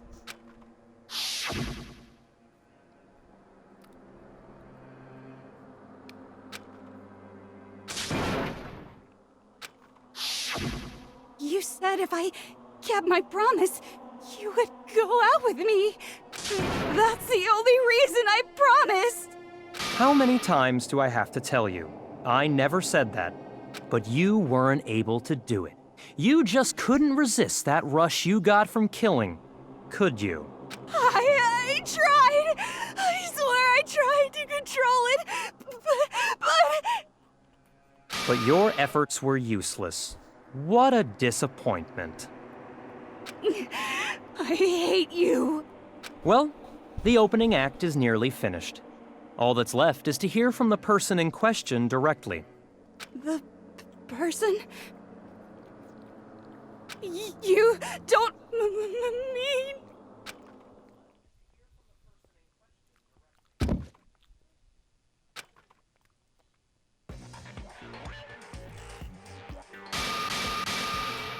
Well, hello there! Is it me you were hoping to see?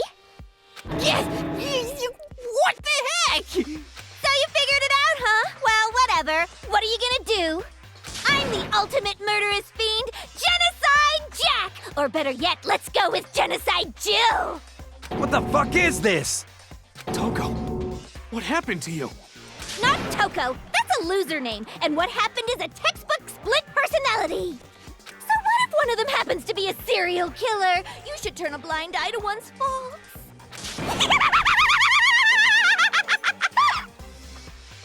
She's so intense. Like they say, sound in murderous mind, sound in murderous body. This one is so different from the one we've come to know. Yes, well, the world is composed of a front and a back, you know. Just like how every inning has a top and a bottom, or how in the depths of every truth lives a little lie. Behind every dark and gloomy soul lives another that shines as bright as the sun!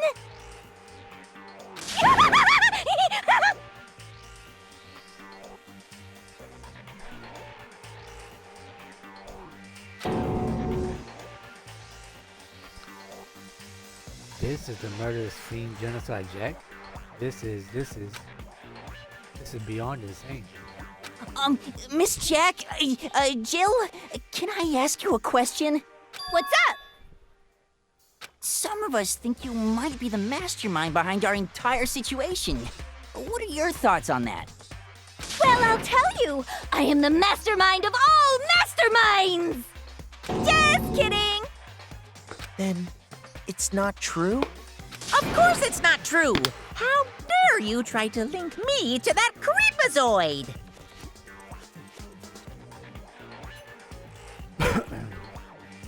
I'll be right back.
Another thing, the police and government and society in the outside world are totally powerless.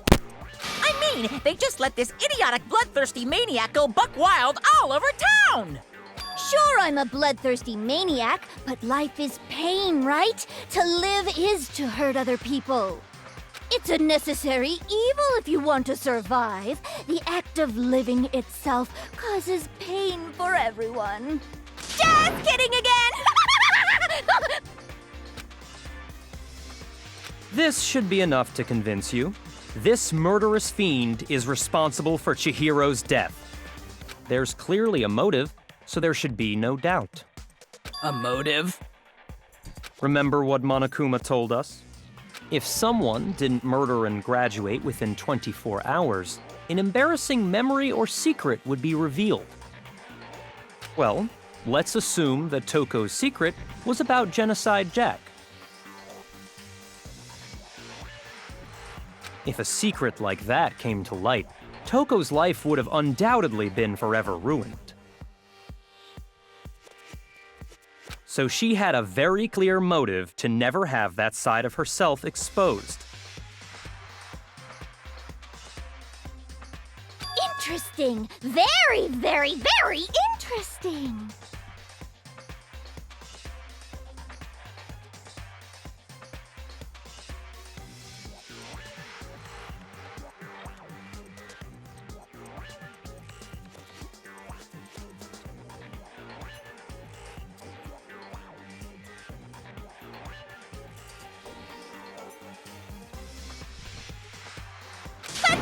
As much as I hate to admit it, I'm not the culprit!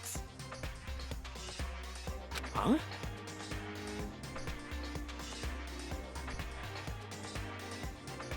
But I cannot imagine anyone other than you could murder someone in such a bizarre fashion.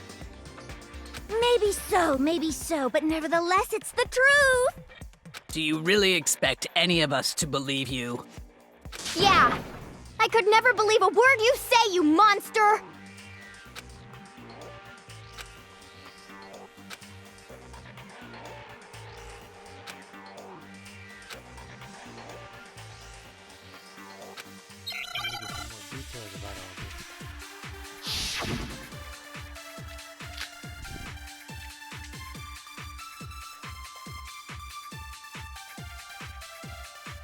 Sorry, but I didn't kill anyone! You say that, but do you really expect any of us to believe it? Perhaps if you had an alibi, that would change things. Oh, an alibi, huh? Now we're talking! When you compare your past murders to this incident, the modus operandi matches completely. What more proof do we need?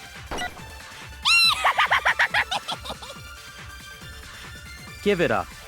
You killed her.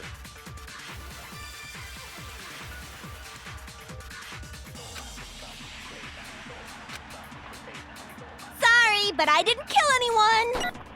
You say that, but Perhaps if you had an... Oh, an alibi! When you compare your past murders to this incident, the modus operandi matches completely. No, that's wrong.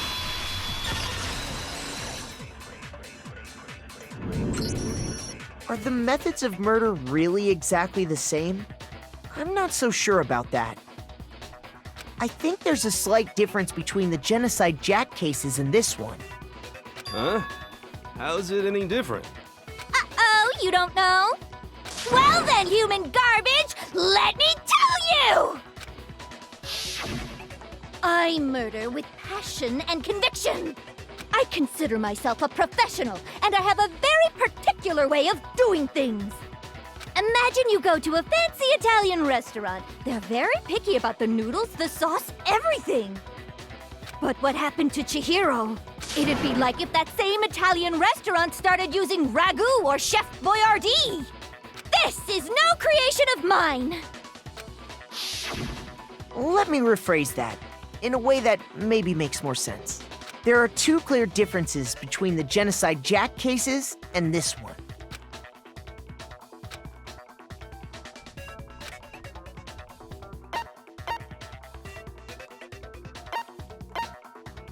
I got it! For one, the cause of death is different.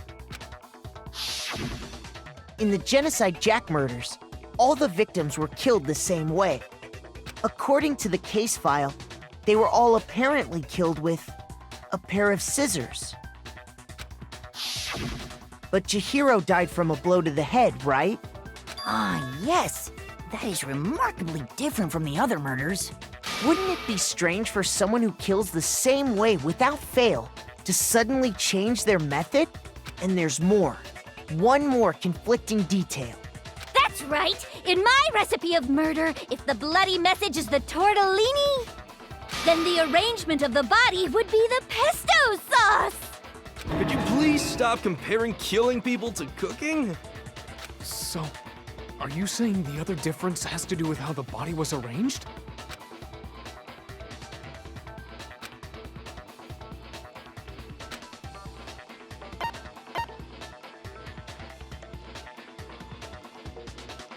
I got it!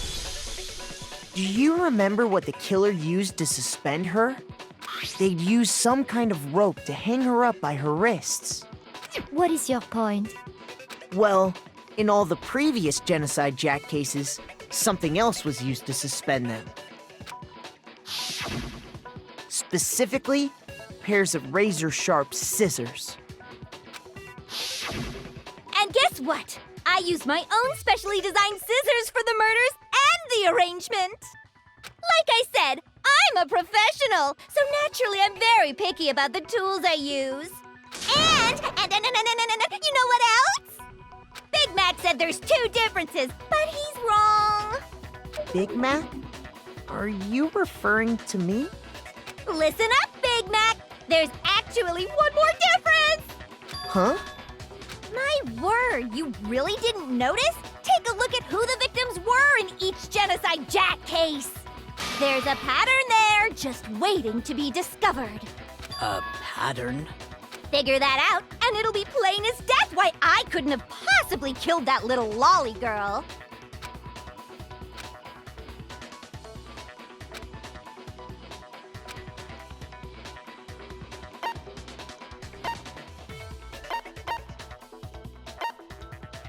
I got it! Is it because Chihiro was a girl? Bingo! Bullseye! Right on the money! What are you talking about? In all the Genocide Jack cases, all the victims had something in common.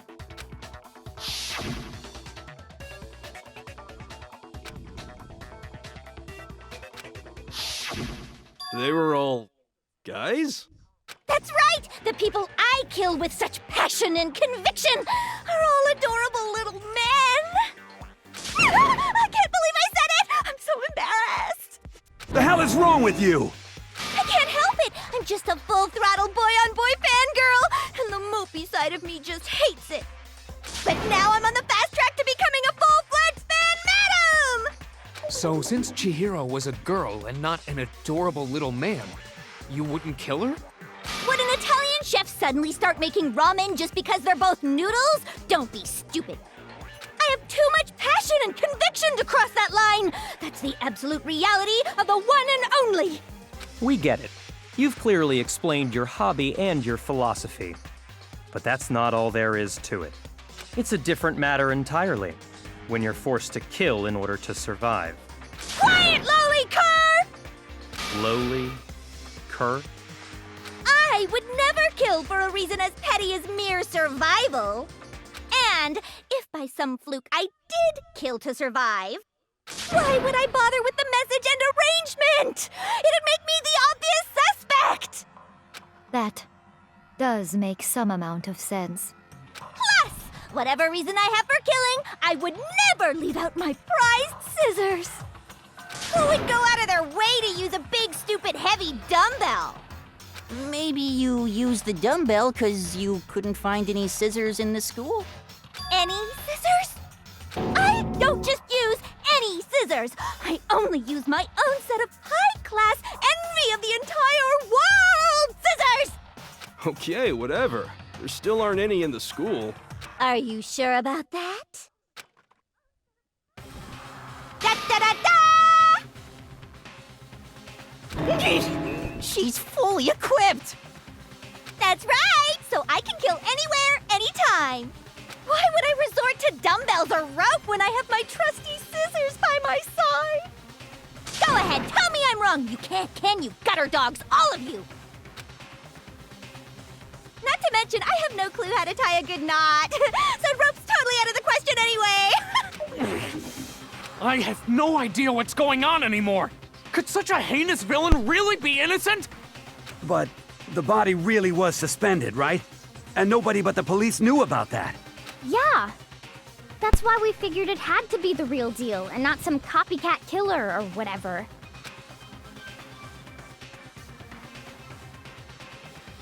Hold on, there is one person who could have copied.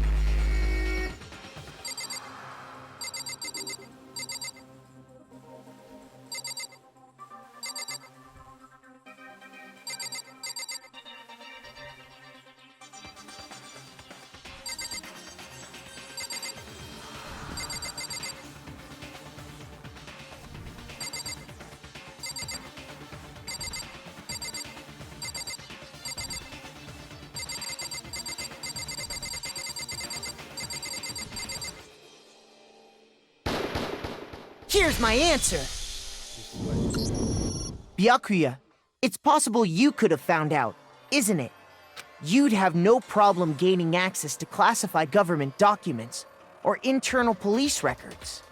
Plus, you'd already looked through the Genocide Jack file before this all happened, hadn't you? Are you saying Mr. Togami did it? Then, the reason he pushed the theory of Genocide Jack being the killer so hard was because he wanted to pin the crime on her. So, he rearranged the scene to disguise it and make it look like I put my stamp on it. The adorable glasses man was behind it all? Oh, I'm on fire! Well, Byakuya, what's your response? I see. So now the suspicion falls on me. Then I must ask, when would you say I began acting suspicious? Surely you must have an answer. The way you were acting right before we discovered the body was a little strange.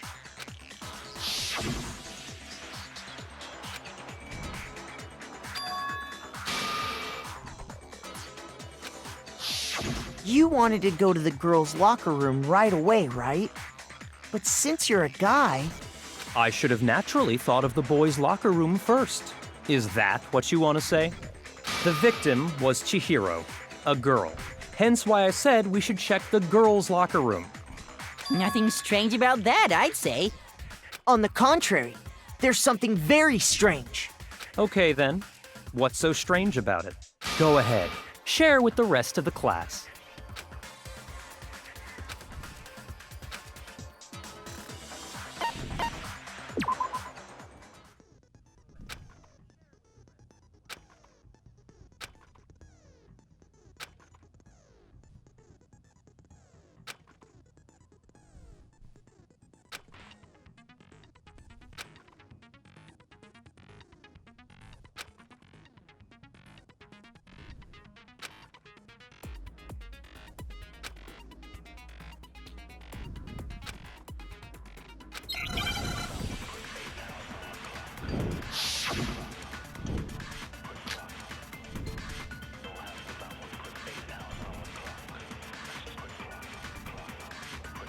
So, you said Byakuya was acting kinda weird before we found the body.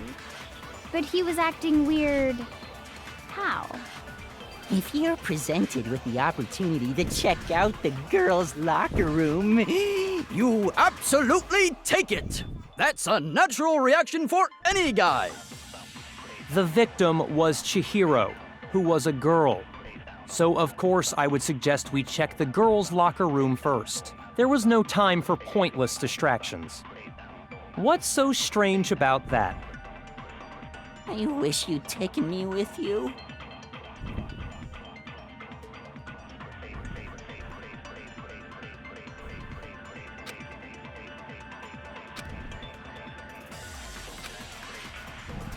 So, you said Byakuya was acting kinda weird before we found the body.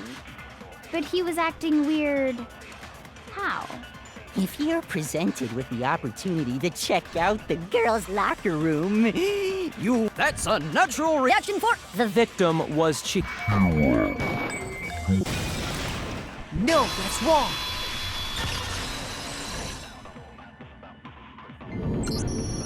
I'll tell you what's so strange about that. Because up until we actually discovered the body, we couldn't have known who the victim was. So your claim that you went to the girls' locker room first because Chihiro was the victim doesn't hold up. I see. That's a good answer, I must admit. Interesting. Very interesting indeed. But your reasoning is still too weak. Huh? What's wrong? Is that it? Surely you've got more than that. Go ahead, show us. What's the matter? You're not finished already, are you? There must be more to it. There is. I think. There is more to it. Think about it. We just talked about the differences between this case and past Genocide Jack incidents. The proof you're looking for is hidden in there. Oh? Proof that I'm the culprit, you mean?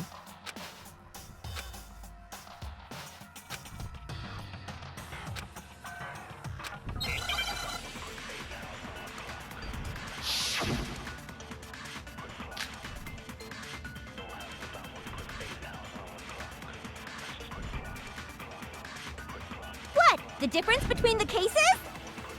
You want me to explain it again? When I want to kill, I use my very own special scissors. And I use those same scissors to arrange the body. But Chihiro was suspended with... It was some kind of rope, was it not? That's right! It absolutely was! Then there must be something very fishy indeed about that rope. Hey, Byakuya. Where'd you get it from, huh? I'd never seen that rope before in my life. Obviously, somebody else must have had it hidden away somewhere.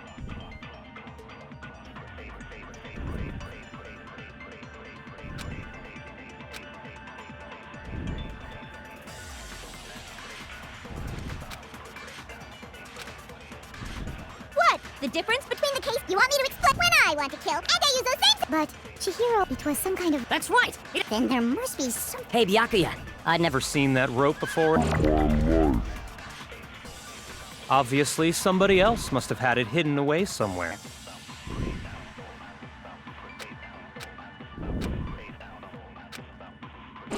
What? The difference between the cases? You want me to explain it again?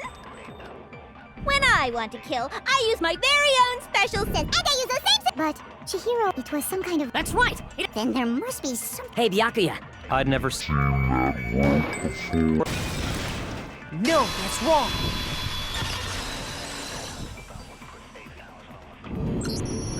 Actually, I'm pretty sure you have seen it before.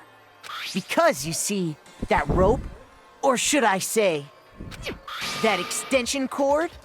What? An extension cord?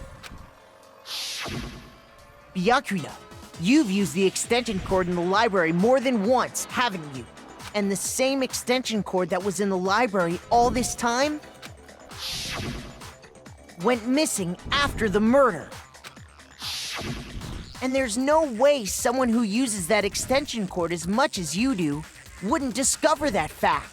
Then Byakuya must be the one who took the extension cord. I can't imagine any other possibility. That's really what you think? Then your conclusion is something like this? I killed Chihiro in the girls' locker room, then hung her up and wrote that bloody message. I intentionally made it look like Genocide Jack was behind it. Is that about right?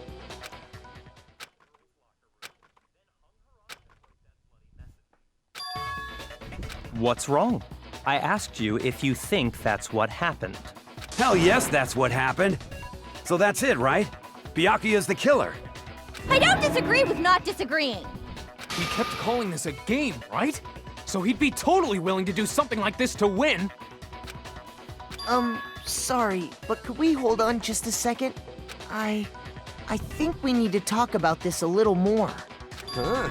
Do we really need to? We've already decided who did it. I know, but still, there's something that's still bothering me. Is that right? And what, pray tell, is still bothering you? I killed her in the girls' locker room, then disguised my crime. Specifically, I dressed it up to make it look like it was the work of a homicidal psychopath. What about all that bothers you?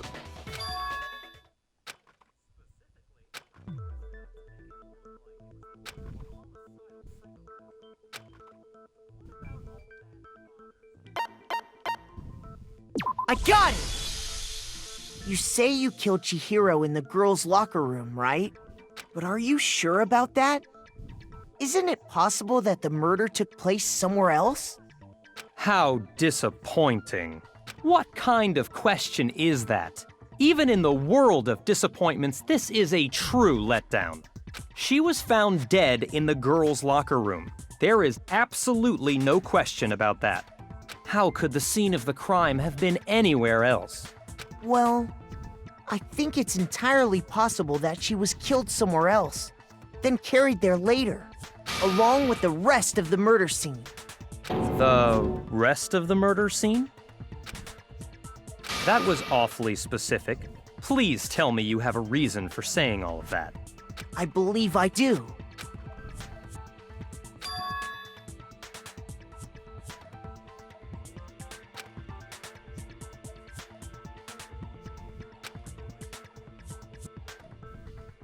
Hey, don't just move on without permission! What do you mean she was killed somewhere else? Come on, Makoto. If there's any chance the murder took place somewhere else, let's see the proof.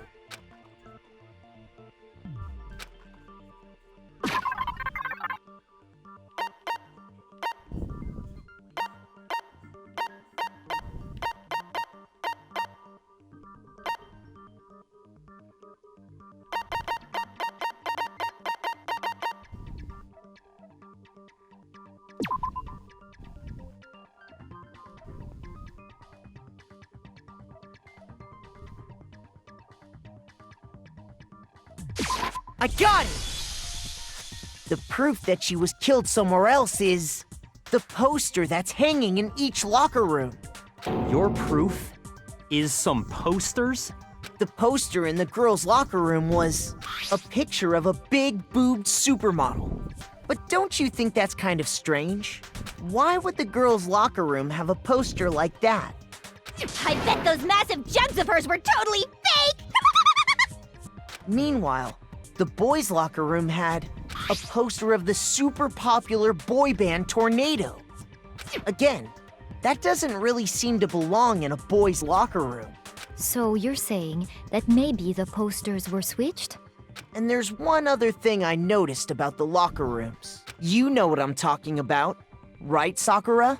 You're referring to my protein coffee, aren't you? Protein coffee? While I was in the girls' locker room earlier, I spilled some protein coffee on the carpet. But I noticed that after the murder, the stain had been totally scrubbed away.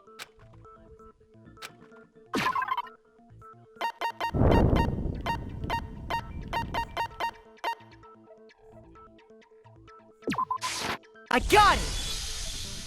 The stain on the girls' locker room carpet wasn't scrubbed away. In fact, I found it on the boys' locker room carpet. That's definitely the stain from my protein coffee. Then, does that mean that the carpets were switched too? But why would anyone do that? To move the murder scene from one locker room to the other. It's certainly plausible, don't you think? What? In other words, in order to completely swap the scene of the crime, the blood-stained poster and carpet were moved along with the dead body. By doing this, the killer was able to change the entire room where the murder took place. I can certainly follow your reasoning, but why would the culprit bother doing that? Huh? Why would they go to all that trouble of switching the scene of the crime? Actually, an even bigger question. If the murder did take place in the boys' locker room, then how did Chihiro get in the boys' locker room in the first place? Ah! To get into the locker rooms, you have to swipe your e-handbook across the card reader device. But Chihiro's handbook should have only allowed her access to the girls' locker room. She had no way to get into the boys' locker room to begin with. No, she did have a way, and I can tell you what it was.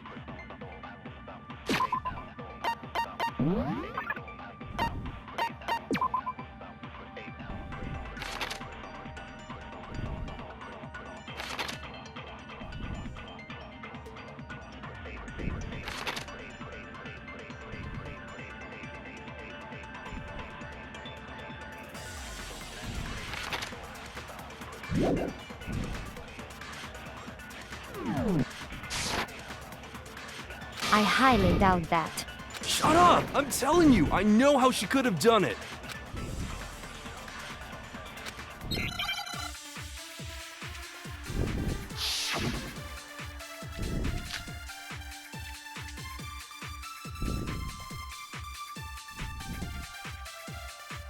Is it really possible? Could Chihiro really have gotten into the boys' locker room somehow? Ah! I've got it! She must have hacked her e-handbook! She was the ultimate programmer, after all. I'm sure that would have been no problem for her. No, I don't think that's it. She used the thing that was in the main hall. Huh? What thing? I'm talking about Leon's handbook, of course. If she had that, she could get into the boys' locker room no problem.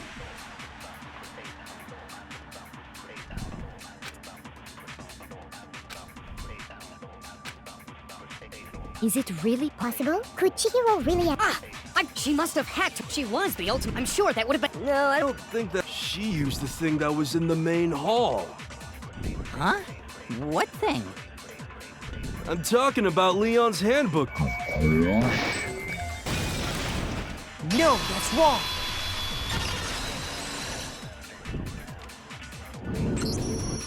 No, I don't think Chihiro used Leon's handbook. Why not? Because Leon's handbook was broken. Oh. Well, then, yeah, I guess that'd be pretty impossible, huh? I am struck silent by how quickly you gave up. Plus, isn't there a regulation against using someone else's handbook? Actually, the rule states that loaning your handbook is prohibited. It says nothing about borrowing one. In other words, you could borrow a dead person's handbook all you want, and you'd be safe. Yup, yup, yup! Hit the nail square on the noggin! Of course, if it were broken, that wouldn't make any sense anyway.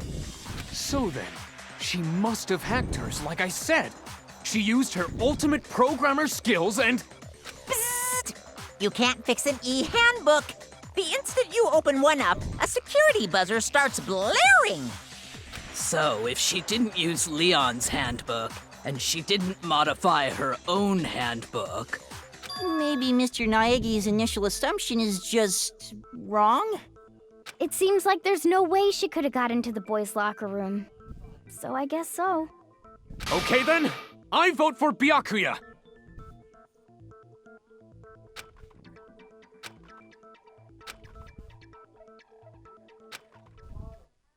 Hold on a second.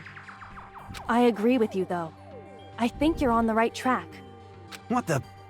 You finally decide to open your mouth and that's what you've got to say? There's no way she could get in the boys' locker room, right? So... Why are you so sure she couldn't get in? There's still one other way she could have gained access. What? What are you talking about? What other way is there? Well, to explain that, why don't we take a little break from the trial? I'd like you all to come see something. Wait. Just what do you think you're doing? Don't worry. This'll make the whole trial more exciting. I'm sure that thought must please you. Huh? It'll make things more exciting?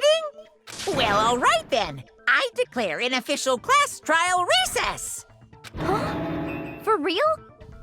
Now then, what is it you want to show us? It better not be boring or I'll be very unhappy. Oh, I have no doubt it'll meet your lofty expectations. So, shall we go?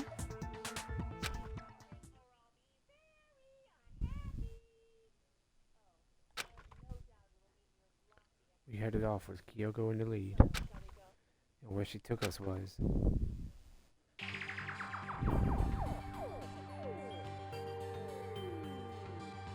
The girls' locker room?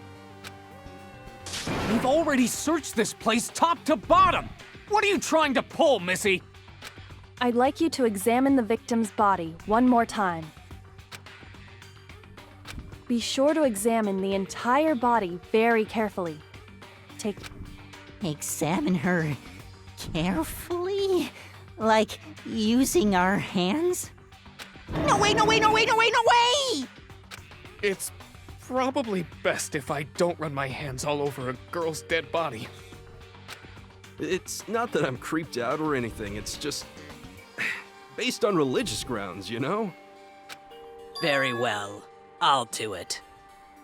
But you're a girl. You shouldn't have to touch a dead body. Just let one of the boys do it. No, it's okay. I think Chihiro would rather have a girl examine her. So just leave this to me. Sakura. What is this? Some kind of secret girl-on-girl action? Is that what you two are about? That's not it at all. Stop screwing around. Okay, here I go. I'm sorry, Chihiro. Please excuse the intrusion.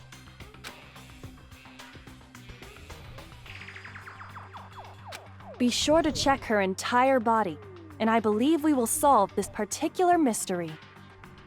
Her entire body? I know you say that, but... What? This is... What is this...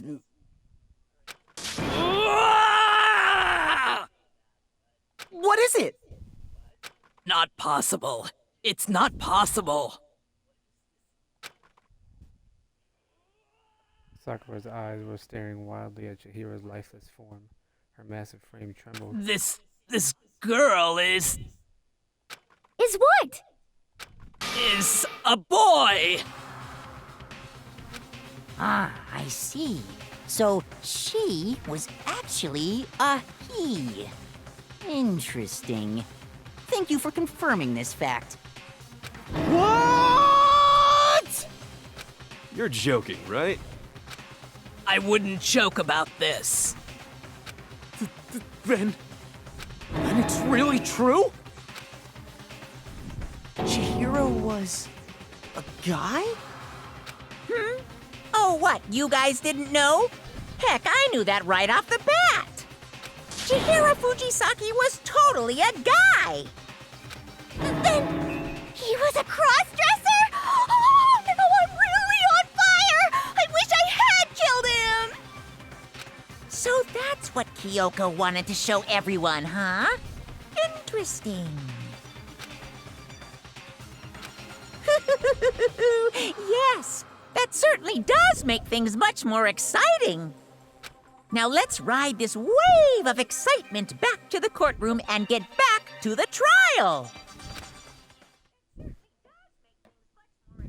Ahem.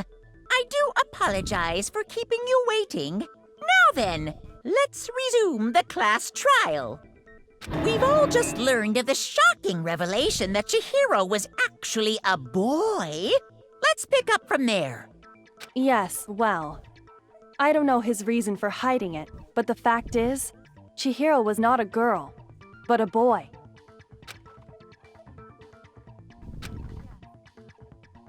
And because the victim was male, he would have had no problem gaining access to the boys' locker room. Assuming his handbook did, in fact, list his gender as male, then yes, that would be true.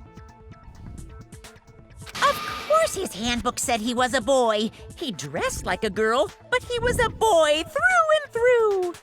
So then, there should be no issue with Makoto's initial assertion. The victim was killed in the boys' locker room, and was then later moved to the girls' locker room. And the killer could have easily used Sayaka or Junko's handbook to get into the girls' locker room. So Chihiro really was killed in the boys' locker room? I still don't understand the motive for moving the body, but yes, that does seem plausible. Well, I must admit, I did find it rather odd. I knew he felt a little off. There was a certain incongruity to his female body. This is the most titillating situation! So now everything has been connected. All the mysteries have finally become clear. Okay, well, connected or clear or whatever. We still think you're the killer, remember? Very interesting. This has become very interesting indeed. Ah, he's off in his own little world. What about you, Makoto? After everything we've learned, do you still think Byakuya's the killer? Well, without a doubt, Byakuya is the one that made Chihiro's death look like Genocide Jack did it. But I think he might not actually be the killer after all. What? But aren't you the one who accused him in the first place? He just seems to be too easygoing about all this. Like he's enjoying us solving the mystery. The way he's acting, it makes it seem like it doesn't have anything to do with him. And you think that might be because it doesn't have anything to do with him? Plus, the evidence he left behind was a little too... how can I put it? Overt. He consciously chose to use the extension cord, knowing it could connect him to the murder. At least, that's how I see it. And Byakuya, when you found out the murder took place in the boys' locker room, it seemed to rattle you. And then again, when you found out Chihiro was actually a guy. If you really were the killer, that stuff wouldn't have had any effect on you. So that's your thinking, huh? Well, it bothers me that you don't have more concrete reasons, but it's fine. I guess I'll mark it as correct for the time being. Mark it as correct? He's right. I am not the culprit. I just happened to come across the corpse in the girls' locker room and decided to alter it. Are you fucking with us right now? No, I am not effing with you right now. I'm telling you the truth. Well, I find it very hard to believe. Go ahead. Find it very hard to believe. You're free to be executed along with the rest of us. If you're really telling the truth, then why? Why do you do that to his body? My reasons hardly matter right now. Uncovering the culprit is much more important, wouldn't you say? Now then, if it wasn't me, who was it? Well, I don't think I can say for sure without talking about it a little more. We're seriously gonna keep going? We're all good, aren't we? I thought it was clear Byakuya did it. No, I'm with Makoto. If there's any doubt whatsoever, we need to explore every possibility. Because if we're wrong, we all die here. That's true. Very well then. I'm with you too. Damn straight. Count me in. Do you not have a mind of your own? Of course I do. What am I, an ant or something? Anyway, let's discuss this all as a group one more time. We still have time to make our decision. That's very true. Our lives are all on the line. Excellent. Then shall we resume our game of hide and seek?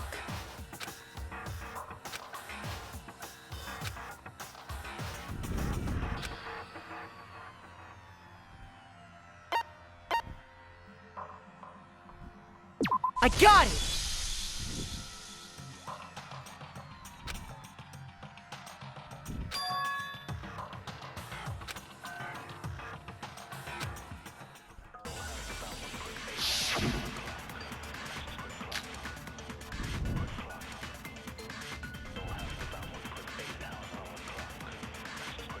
Isn't there a single clue that might lead us to who did it?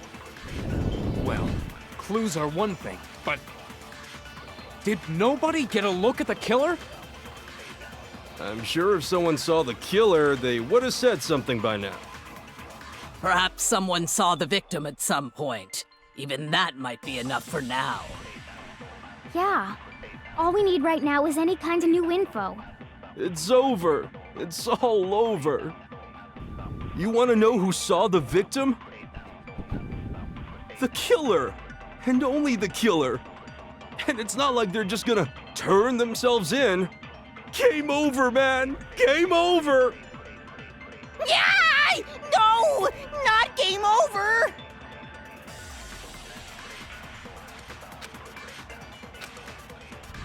Isn't there a single clue that might... Well, clue. Did nobody get... I'm sure if someone saw the... Perhaps someone saw the victim At some point. Yeah.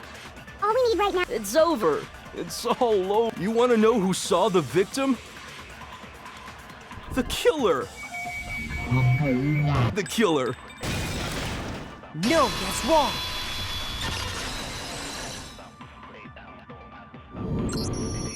I believe someone else did see the victim before he was murdered. What do you think, Celeste? Now that you mention it, yes, I did see him. Huh? Really?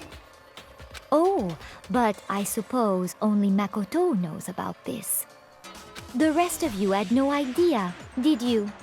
That is why you're all making such ugly noises. Whatever! Just hurry up and tell us! It was last night, right before nighttime. I saw Chihiro in the dormitory warehouse. I saw him stuffing a track jacket into a duffel bag. And then, I assume, he headed off to exercise. A track jacket and a duffel bag? But we didn't find anything like that at the murder scene. It seems likely that the culprit destroyed them to get rid of any evidence. And that is when he said something that struck me as rather odd.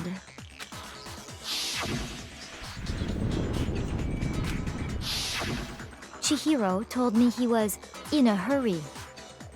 But why would he be in a hurry? Only if someone were waiting for him, I should think. So, Mr. Fujisaki was on his way to meet with someone, and then they were going to work out together?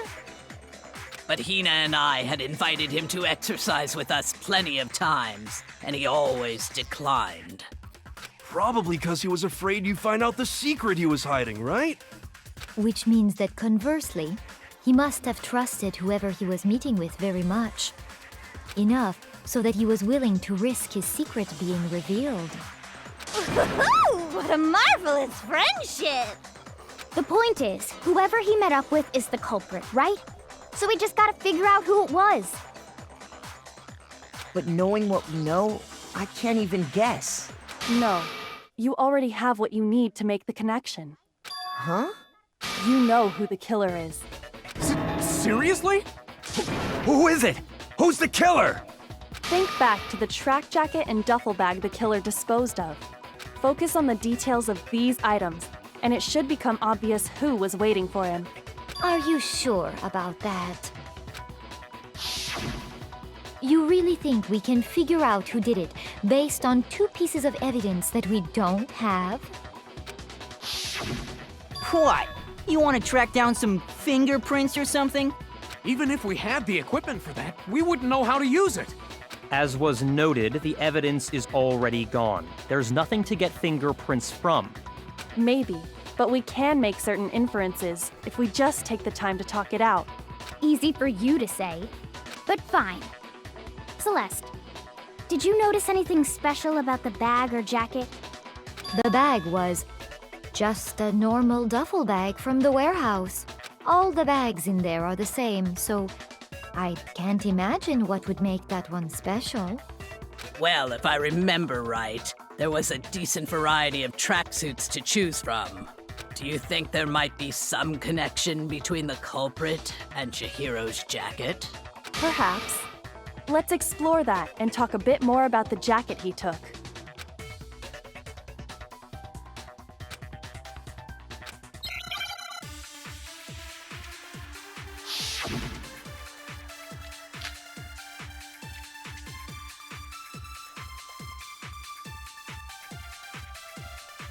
First of all, we know where Chihiro was headed. He was on his way to go exercise. So next we have to ask, why did he choose the specific tracksuit that he did? What do you mean, the specific tracksuit? I got it! He picked that tracksuit because it matched the one the culprit was wearing.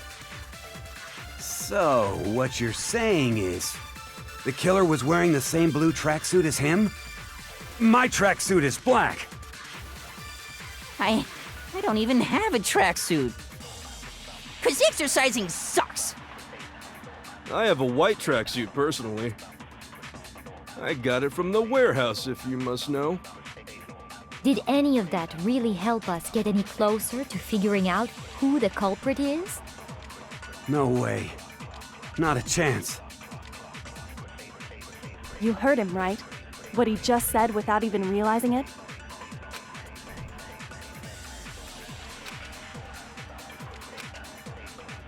First of all, we know where Chihiro was headed.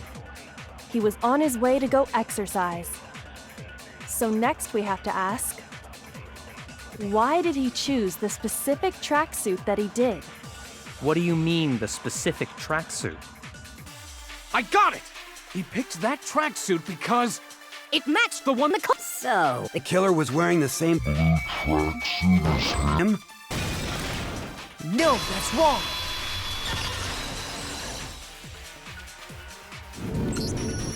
Hold on a second, Mondo. What did you just say? Huh? What'd I say? When Celeste testified a few minutes ago,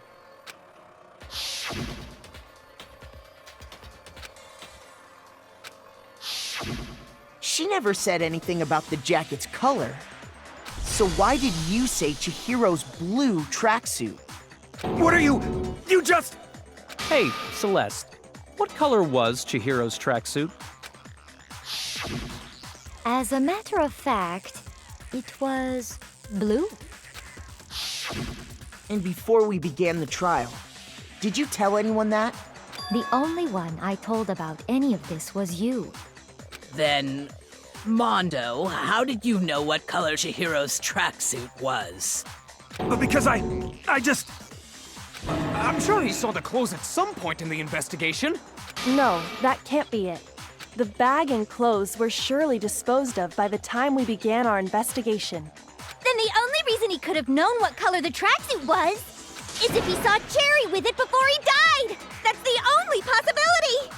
Cherry? Are you talking about Chihiro? So, how about it? Did you see the tracksuit or didn't you? Just by chance. I just happened to see it last night. He walked past me, and he was carrying the tracksuit in his hands. No, that can't be it either. According to Celeste's testimony,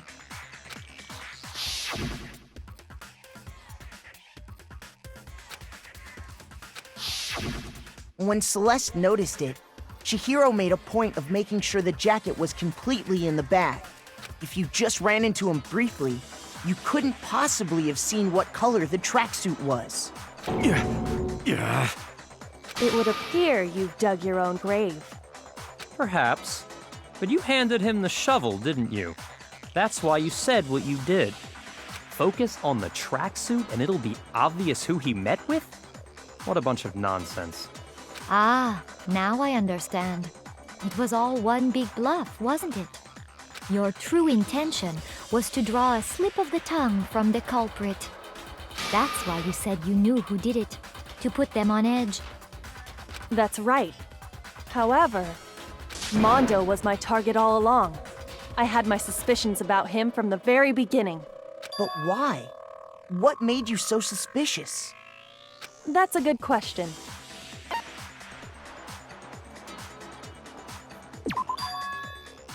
There was a certain turning point that tipped me off. Maybe you didn't notice it, Mondo, but you tend to refer to men and women differently. You only call guys dude. For girls, it's chick. And after he was killed, you happened to refer to him as dude. Once I picked up on that, it occurred to me that Mondo knew something we didn't. You noticed such a tiny detail? Are you a witch? She's a witch! You're positively frightful. No, I'm not the frightful one. Not nearly as frightful as someone capable of murdering a friend. Mondo, was it really you? Did you really kill Chihiro?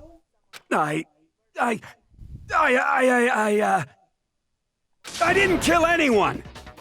You've been all over me, judging everything I say, putting words in my mouth. What gives you the right to treat me like a goddamn criminal? Yeah! He would never do something like that! This is a false accusation! It's true. My reasoning on that is pretty shaky. That was fast.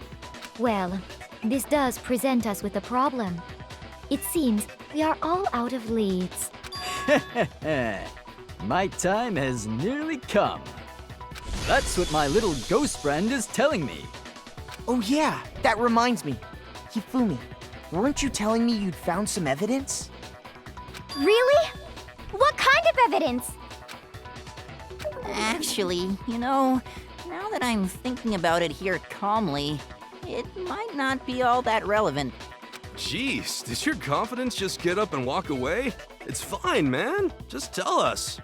If you really insist, then... Here it is. What do you have there? It happens to be an e-handbook. I found it laying on the ground, so I scooped it up.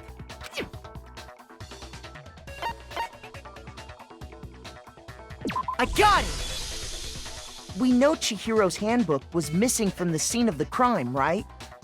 For a fact. For a fact indeed. I was totally sure I'd found it. Then it must hold some clue about the culprit, right? Well, that's what I was hoping. But it's busted. It won't even turn on. I imagine the culprit broke it to get rid of any evidence after the murder. That's odd. I didn't think the handbooks were quite so fragile. You're right. They're not. They're totally waterproof and shock resistant. It would take an awful lot to break one. And yet, this one does appear to be broken, as is Leon's, sitting useless in the main hall. For all your confidence, that is a remarkably high failure rate. Do you think there might be some kind of mystery in there somewhere? How, precisely, did the handbooks get broken?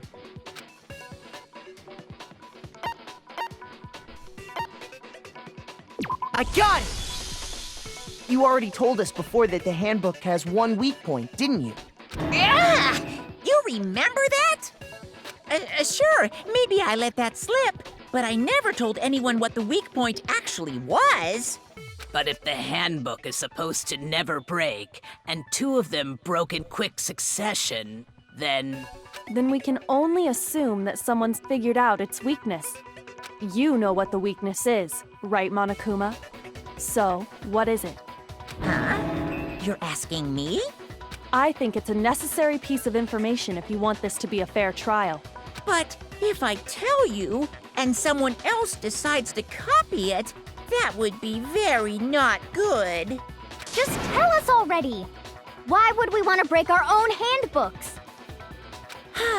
Oh well, I have a weakness for pushy demands. But you're sure you won't follow their example? Then allow me to make a special announcement. The weak point of my cutting-edge e-handbook is... when it's exposed to high temperatures for too long, it will suffer a meltdown and totally break! I flippin' knew it! You knew it? Yeah, 'cause I found the handbook laying on the floor of the sauna. The temperature in the sauna can reach over 200 degrees. Strange how you don't get burnt, huh? It's because as your sweat evaporates, it creates a cooling layer of air around your skin. If the hot air of the sauna were somehow pushed directly onto your skin, you'd definitely get fried. That layer of air would get blown away. That's why you may feel a burning when you move around. So when you're in a sauna, make sure to keep nice and still. Wow, interesting. I learned one new fact today. That is a mere trifling speck of knowledge. Anyway, if you found the victim's handbook in the sauna, then the killer must have been purposely trying to raise its temperature in order to break it. Meaning the culprit somehow knew its weakness. But how'd they find out? Monokuma said he didn't tell anyone, right? Indeed. Quite the mystery. What if they found out by accident? What do you mean by accident? What if the killer took their own handbook into the sauna, not knowing its weakness, and it broke? They'd realize it was broken, of course, and it wouldn't be hard to figure out why. And once they had Chihiro's handbook, they knew they had an easy way to dispose of it. I won't say it's not possible, but who would have done something like that? I don't know of anyone who took their handbook into the sauna. I might know someone who did. Whoa! Seriously? I think the one who may have taken their handbook into the sauna was...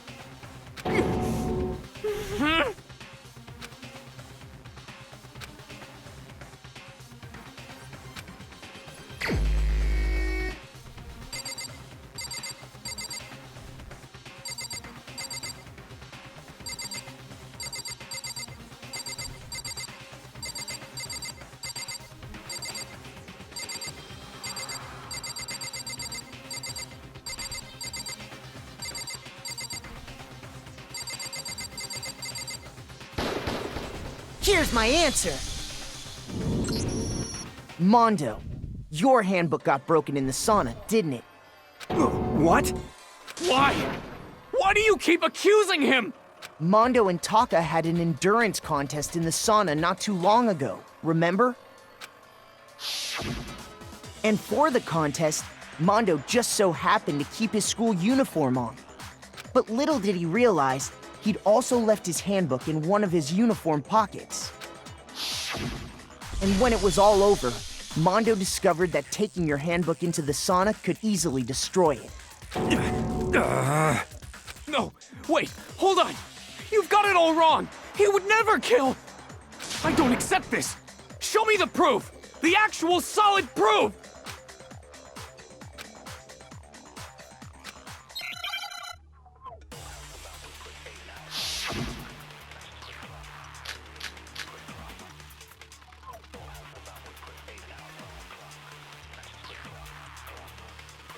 Let's test Makoto's assertion.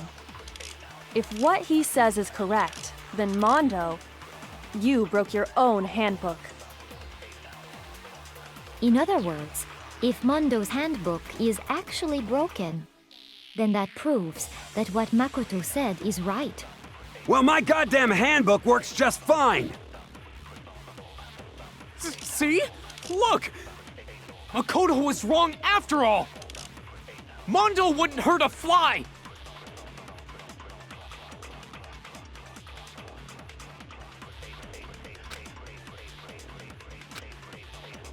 let's test Makoto's assertion. If what he says is correct, then Mondo... You broke your own. In other words, if Mondo's handbook, then that proves that... Well, my goddamn handbook was just fine.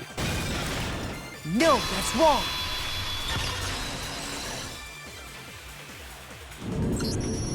Mondo, the handbook you have right now, is it really yours? The fuck is that supposed to mean? The broken handbook that was in the main hall. Isn't that one actually yours? What the heck are you talking about? What I mean is, I think Mondo swapped his handbook out for one that actually works. I think he took Leon's handbook and replaced it with his own. After all, Monokuma said himself that Leon's handbook never should have broken. That's right! The punishment it suffered wasn't nearly enough to destroy it. So then, the broken handbook in the main hall is actually Mondo's, which would mean that the handbook Mondo has right now is actually Leon's, yes? But doesn't that violate the school regulation that says loaning out your handbook is prohibited? Well, here's how I look at it. There is a rule about loaning your handbook to another student, but if they're dead, they're not a student. It's kind of a gray area, I admit. But no worries. If anything, it just makes things more interesting. As such, I decree that exchanging handbooks with a corpse is not a violation of the rules. Well, Mondo, if I'm wrong about this, you're welcome to say so. I'm happy to admit I made a mistake, but... Son of a bitch! What's wrong, bro? Come on! Tell him he's wrong! You are wrong!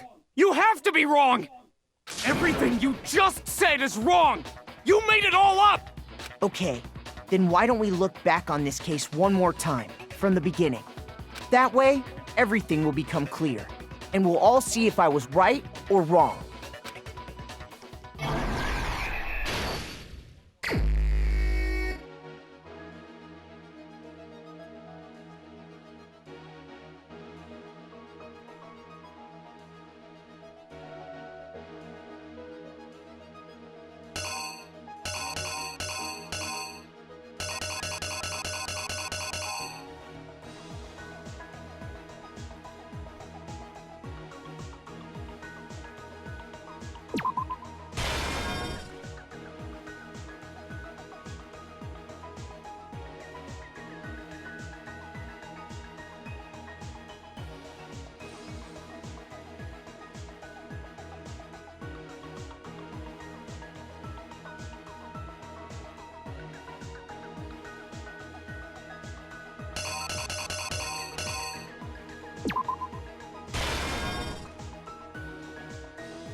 Here's exactly what happened.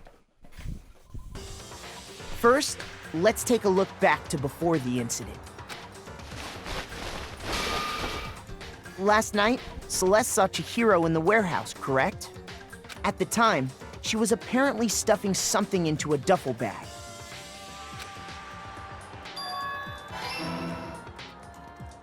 That something was a blue tracksuit.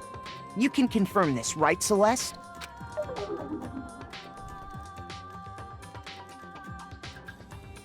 With bag in hand, Chihiro headed out, even though it was officially nighttime. She made her way to the locker room, specifically the boys' locker room. But how could the victim, who was apparently a girl, access the boys' locker room?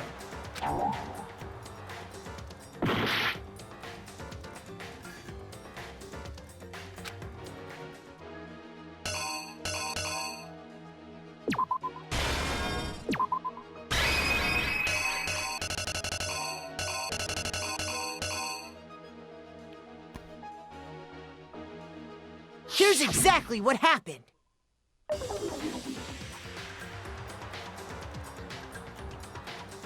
With bag in hand, Chihiro headed out. She made her way to the locker room. But how could the victim, who was apparently a girl, access the boys' locker room? Simple, because she was really a he, which is why he was able to use his own e-hand.